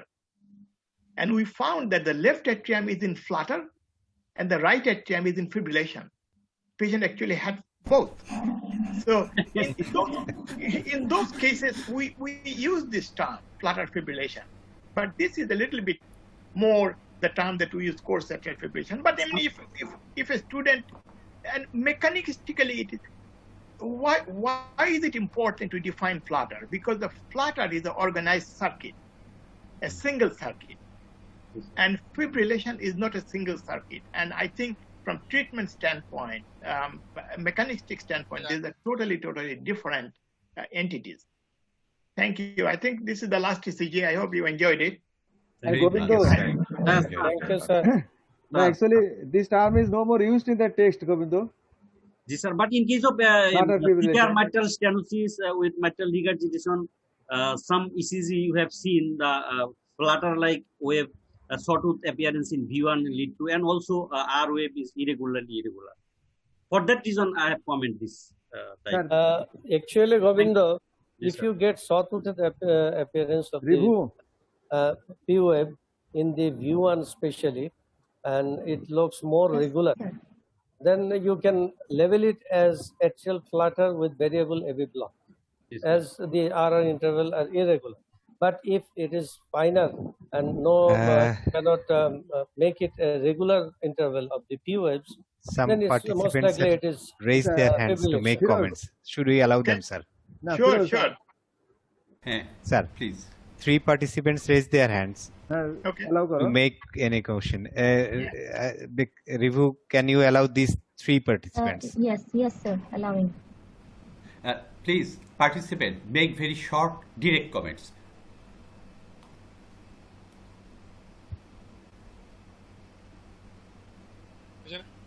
R screen শেয়ারটা হ্যাঁ Screen share off করে দিই। Dr. Sudhir Shah, কই Sudhir an attendee named Tarek and Partho. Hello Okay, Sudhir Dr. Sudhir, please go on. Thank you sir আমার কিছু question ছিল এটা আমি আগের on your camera. Camera off করে রাখছি স্যার সরি Okay. আমার আগের ইসের সাথেই কোশ্চেনটা ছিল আই হ্যাভ কোশ্চেনস স্যারের ইসের সাথে আমার কোশ্চেন ছিল কয়েকটা কোশ্চেন ছিল একটা কোশ্চেন ছিল আমি গতবারও আমি ইসের মধ্যে চাইছিলাম জানতে অভিষেক স্যারের ইসের Quick, মধ্যে Sudhir, please make short, direct question. What is the cause of STT changes in case of WPW?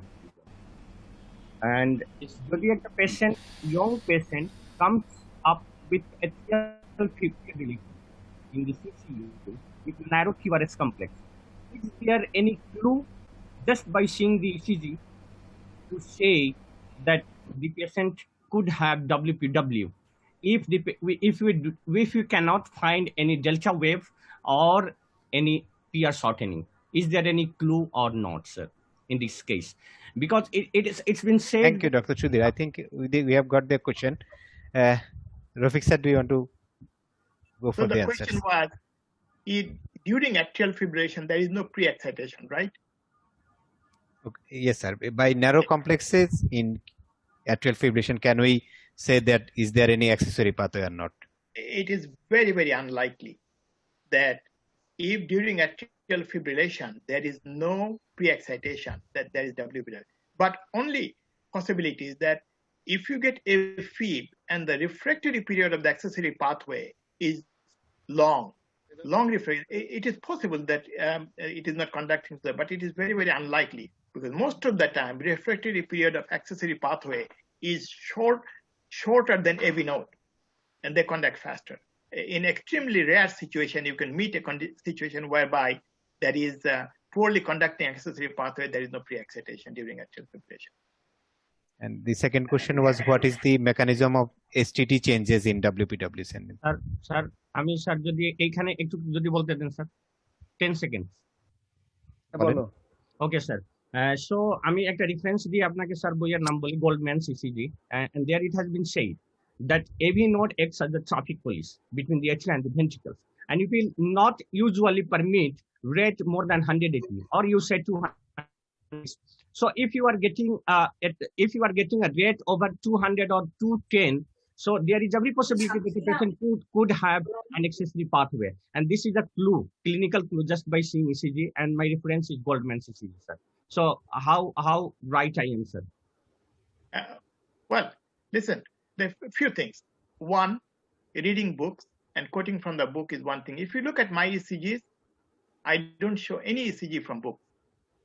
It's very good for my learning. AV node can conduct, most of the time it will conduct up to 180 or so, but it can conduct much faster.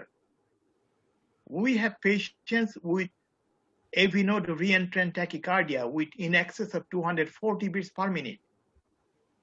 I have seen those. A flutter with 1-to-1 conduction can go up to 250, 300 in rare cases. And I had actually had an 80-year-old person who should not have that, but want to. So it is not always true that AV node cannot conduct that fast. AV node can conduct fast under certain circumstances. Vivu, can we go for the next participant? And STT changes. Exact question. Yes, sir. A participant named Partho. Sir. And Hello, Partho. Yes. Hello, sir. Sir, একটা পেশেন্টের কি atrial fibrillation and complete heart block একসাথে থাকতে পারে কিনা, আর যদি থাকে sir আমি কিভাবে ডায়াগনোস করব? কি কোশ্চেন স্যার? ওর কথা হলো যে অ্যাট্রিয়াল ফিব্রিলেশন ডায়াগনস্টিক ক্রাইটেরিয়া আমরা বলি irregular QRS complexes. In that case, how can we say that this patient has AFib and complete heart bleed? Sometimes it seems contradictory. That's what he is asking. Yes, sir. Yes. Actually, when complete heart block develops, the RR interval becomes regular. Partho, can I say something? Yes, sir. Yes, sir. Yes, Basically, sir. active fibrillation, the QRS complex is irregular. You look at the ECG, you have bradycardic vertebrae very regular, but there is no P wave, and the baseline is disturbed by fibrillator wave. The fibrillator wave puts the diagnosis in atrial fibrillation, but why the patient is having regular complexes, that put the diagnosis into complete heart block. You have to suspect. Ventricular rate would be lower. Yeah. Thank you. Sir. আচ্ছা, আমার মনে হয় Sudhir is not happy, I think. সুধীরের একটা question খুব important. Why STT? What is the mechanism of STT changes? Another question in WPW. Mohsin, do you want to put in something? Why there is STT wave changes in accessory pathways, WPW particularly? Mainly, this is the accessory pathway. Mainly, one is the conduct to the AV node, and the one is conduct to the accessory pathway. Initial part is the fusion beat, so it's fused to the sinus beat and the accessory pathway. So it depolarizes the ventricle. So I think this may cause the ST wave. No, the ST2 wave changes. That's the QRS change. Why the ST2 wave change? Asymmetrical T inversion. Well, you see, the WPW syndrome, a conduction through the ventricle is exactly like a ventricular premature beat. Exactly. So let's say there is a PVC coming from left lateral part of the left ventricle near the coronary sinus. And if the 100% conduction happens through the accessory pathway, it will be exactly like the PVC. And it comes to depolarization changes, STT wave changes. One of the important things that happens, that change stays in the memory of it's kind of funny, nobody has explained it, that when you ablate WPW syndrome, there is some memory left of that change. We don't know how. And for a few months, you can find T wave changes. Initially, we used to think this is a schema, but it's not. It's just a memory of that old change, and then it disappears. So that's why these STT changes happen with WPW syndrome. Thank you, sir. Thank you, sir. Sir, actually, sir, it means that the depolarization and repolarization goes in opposite direction, sir. Yes. Dr. Muskie has remained very quiet. Is there any participant who raised hand? Ribu? আমার মনে হয় যে Firoze. No more, sir. So we can go for the next part of the session, ECG of the week. আচ্ছা, now before that, are there other young doctors from Nepal joining us? Or? Yes, sir. Yes, sir. Many questions were from there, sir. Nearly Dr. Firoze, Dr. Monoz, all of them actually from Nepal. Fantastic. There may be a couple of doctors in Facebook too. Fantastic. You know, I'm very happy. I mean, I think this kind of collaboration is very, very important. Yes, sir. Yes, sir. আচ্ছা, তুমি ওই ECG show করো. Sir, thanks to Arun Maski, sir, my friend. He is the key person for this So I'm starting to share the screen. There are 89 participants, 89 attendees. Sir, now this ECG. Rafique sir. Yes. Sir, this is the ECG actually open for discussion for all faculties. And I think Rafique sir will be the last person to discuss this ECG. And our Professor Mohsin are already given answer to this ECG. I invite other faculties to take, to make some comments about this ECG, sir. You will be the last person, sir, to discuss this ECG. Actually, can I give the background about this? This patient, Atahar bhai আমি কি বর্ণনা দিব? Sure. Yeah. This patient is a post-CABG patient, had a CABG 11 years back, now has ICM, ejection fraction around 27%. He presented with this in the ER, and his electrolyte was, serum potassium was 2.9, his magnesium was 1.5. Other things were quite all right, and let's discuss. So I think Firoze, Sir. You are the moderator as well as the faculty, so just comment. Sir, started with me. It's a wide complex tachycardia. Regular or irregular? It looks Regular. difficult to say. Irregular. Regular. Most likely irregular due to Most likely irregular. Irregular. Confusion. And in B1 there are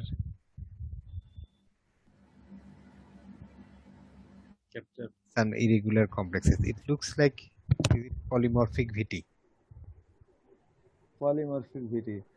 Arun Maski or our Nepali Fed electrophysiologist? Well, this is a wide complex tachycardia, and if the patient has a background of bypass surgery, you should take this as a ventricular tachycardia until and unless prove otherwise. Though the complex are different, so to tell this is a ventricular tachycardia, the complex are quite different and it's not regular. So that goes against ventricular tachycardia. And another possibility would be SVT with aberrance is another differential diagnosis. Why the complexes are slightly irregular?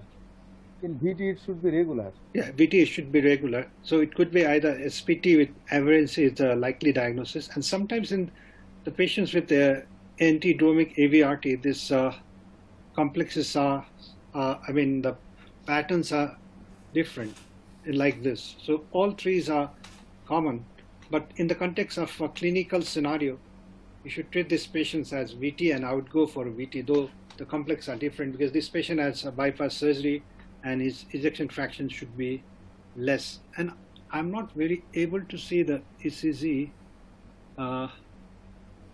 completely here. Well, I'm looking for some, whether I can find some capsule bits or fusion bits, if I can find that. So Wadud bhai. Yes. Sir, one last someone actually answered that. Yes, Dr. Anayat. One of the possibility was atrial fibrillation with bundle bus block, but there is predominantly negative complexes in chest lead. AVR is positive. All these things goes in favor of VT with I think polymorphic VT. Can I say anything, sir? Yes, sir. Zaman, To me, it seems like AVRT with atrial fibrillation. Antidromic AVRT with atrial fibrillation. I think, Wadud bhai, you will just discuss our interpretation. Then Rafique sir will make the final comment. Actually, I treat it as VT, given DC shock. And can we have the normal ECG? No, don't go to the normal now. Okay, sir. Can I comment, sir? Pre-excited AF, you can comment here. Yes, this is also ADD. Thank you, sir. Rafique sir, comment করবেন? Can you see my pointer? No. No, okay. No, sir. First of all, if you look in the bottom strip, that's a rhythm strip. I think it's lead 2. And the morphology all looking down. Yes. So that takes away polymorphic VT. The clinical scenario, hypokalemia, I don't think has anything to do with this arrhythmia because hypokalemia can cause VF, not VT. And if you look at the chest lead, V1 through V6, it is negative. And that points towards VT. If you look at lead 1 over here, the 1, 2, 3, 4, 5, first 6 beats, regular, similar width. It is similar width that will take away WPW syndrome with AF, because if it was WPW syndrome with AF, there will be a degree of irregularity in this QRS complex. What puzzles me, 1, 2, 3, 4, 5, 6, 7 beat is narrow QRS. And I thought that was fusion beat. Now, if that was fusion beat, it is complicated by the fact that if you look at lead V1, the so-called VT beat are looking down, but there are positive complexes.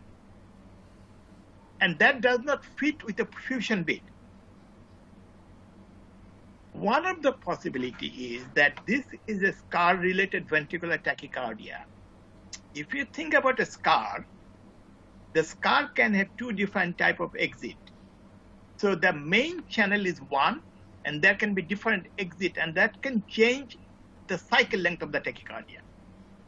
So actually, I have the advantage because I looked at this ECG and I showed it to a bunch of my partners, and nobody had any definite answer. But the final diagnosis, we thought that this is ventricular tachycardia, and the reason for irregularity that has been well described in VT is that the main circuit is same, but the exit point can be different, and that can change the morphology and the timing of the complex. So I think that clearly the diagnosis in this case is ventricular tachycardia. Mechanistically, it will be very hard to describe the irregularity.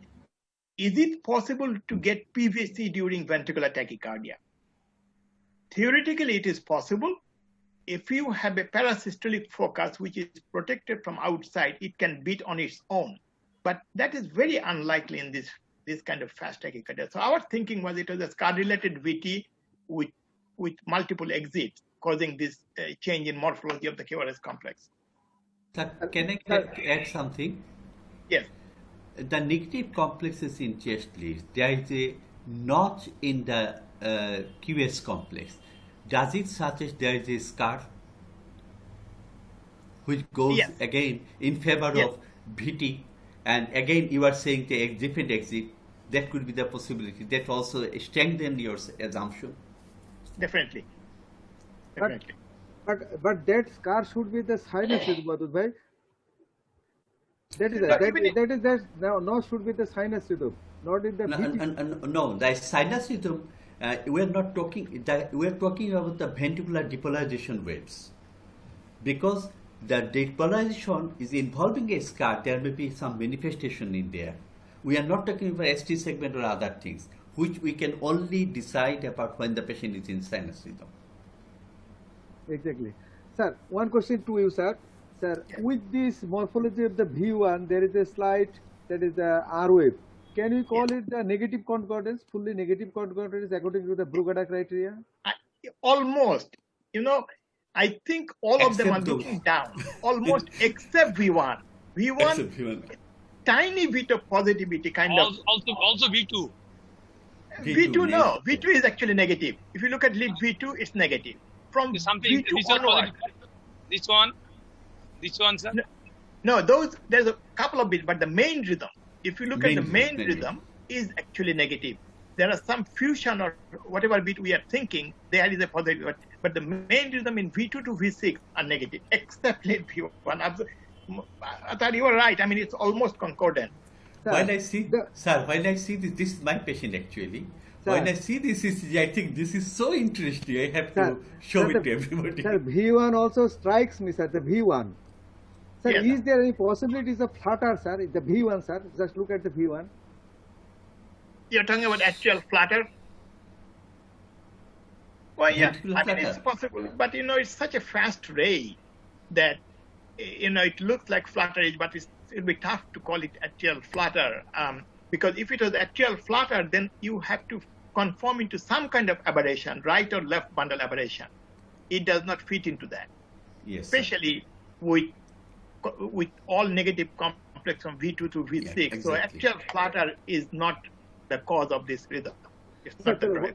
sir, what is the explanation of slight irregularity? Sir, this is VT, sir, true. This is VT, but how we can explain the, sir, the slight irregularity of the rhythm?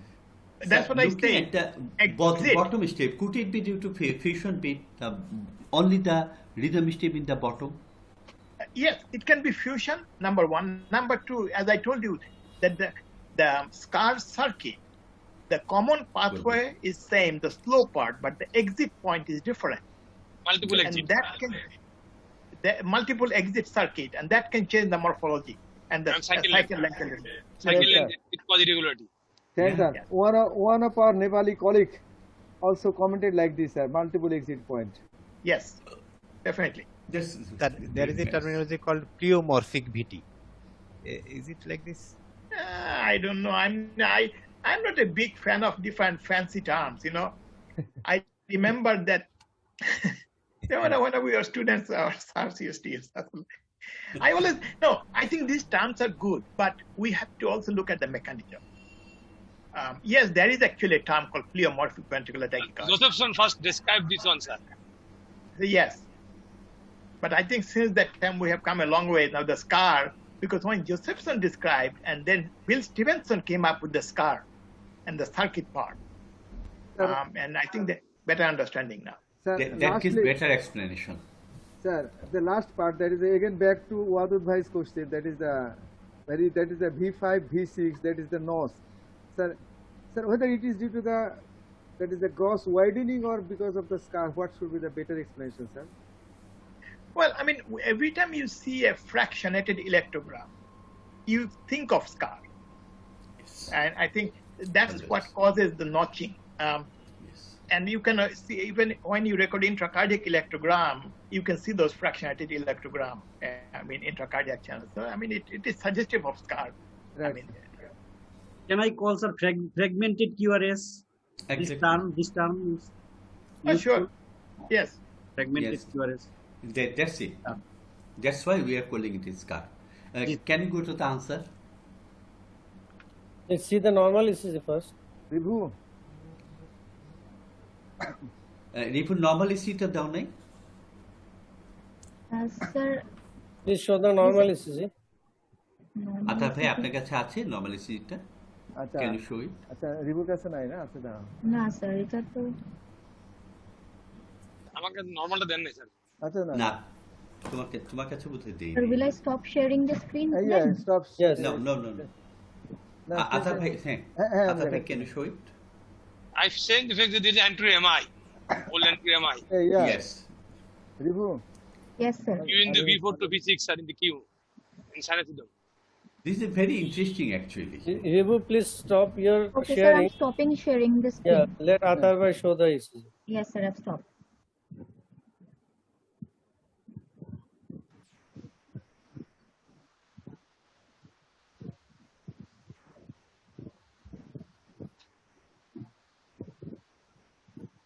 Meanwhile, the patient, after one decision, there was a big queue where we find out, and we have advised him to have we put him on amitriptyline and have advised him to have an ICD.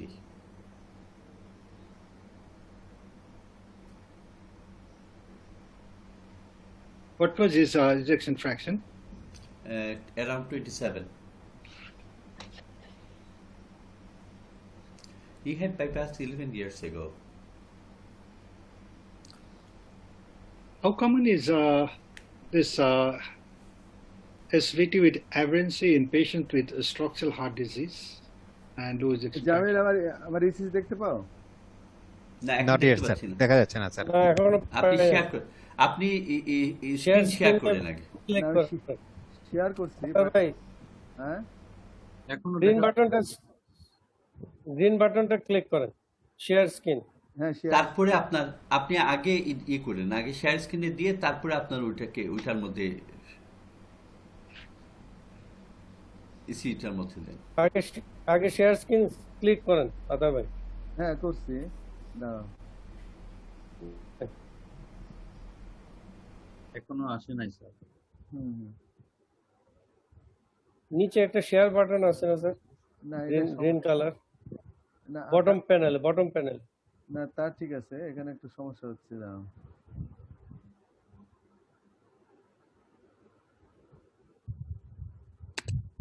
আচ্ছা আমার মনে হয় আচ্ছা, can anybody see this? Yes. We can say that's a good idea. Can you make it speaker view, and then Wadud you speak, then we'll be able to see it better. Put it on the screen, please. Sir, I have it. I have it. Can I share it now? Sure. Okay. So give me a minute, just.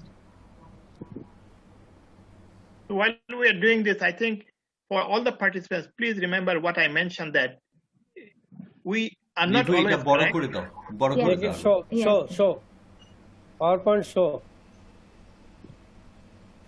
Sir, is it okay now? It's okay. Yeah, it's okay.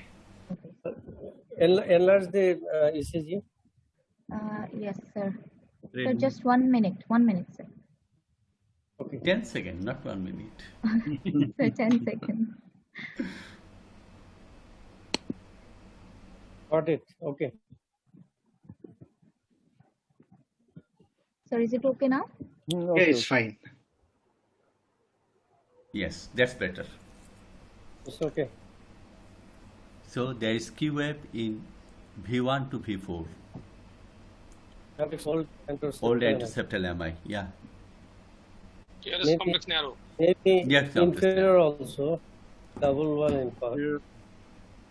Yeah, there is also. There is LATs wrap around. Sir, here is a fragmented QRS in lead 3 and EVF. Yes, sir. I have a question for Wadud. Sir. Will you put this question with CG in the exam of your postgraduate class? No, sir. Thank you. This ECG should not be shown to test knowledge of the students for the postgraduate students, because this will create confusion and it is not correct. However, the management is very, very important. As our friend from Nepal said, that from all the standpoint, it should be treated as ventricular tachycardia, because if we don't do that, we are harming the patient.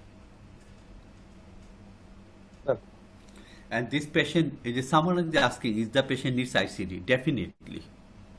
That's one indication. Definitely. That's one indication. Yes, Low ejection fraction less than 30% and having this malignant type of VT must have an ICD. Sir আমার মনে হয় যে অথবা আমরা close করে দেই। Yes, sir. Sir, will I stop sharing the screen? Yes, stop share করো। But আপনি ফেসবুকে ওই যে এতগুলা ক্রাইটেরিয়া সেটআপ করে দিয়েছে মহসিন যে চমৎকার ভাবে, সেটা কিন্তু আপনি শেয়ার করেন। হ্যাঁ, এটা আজকে শেয়ার করব। স্যার মহসিন হোমওয়ার্ক এত সুন্দরভাবে করে দিয়েছে, দ্যাট ওয়াজ ওয়ান্ডারফুল। এই সেটা স্যার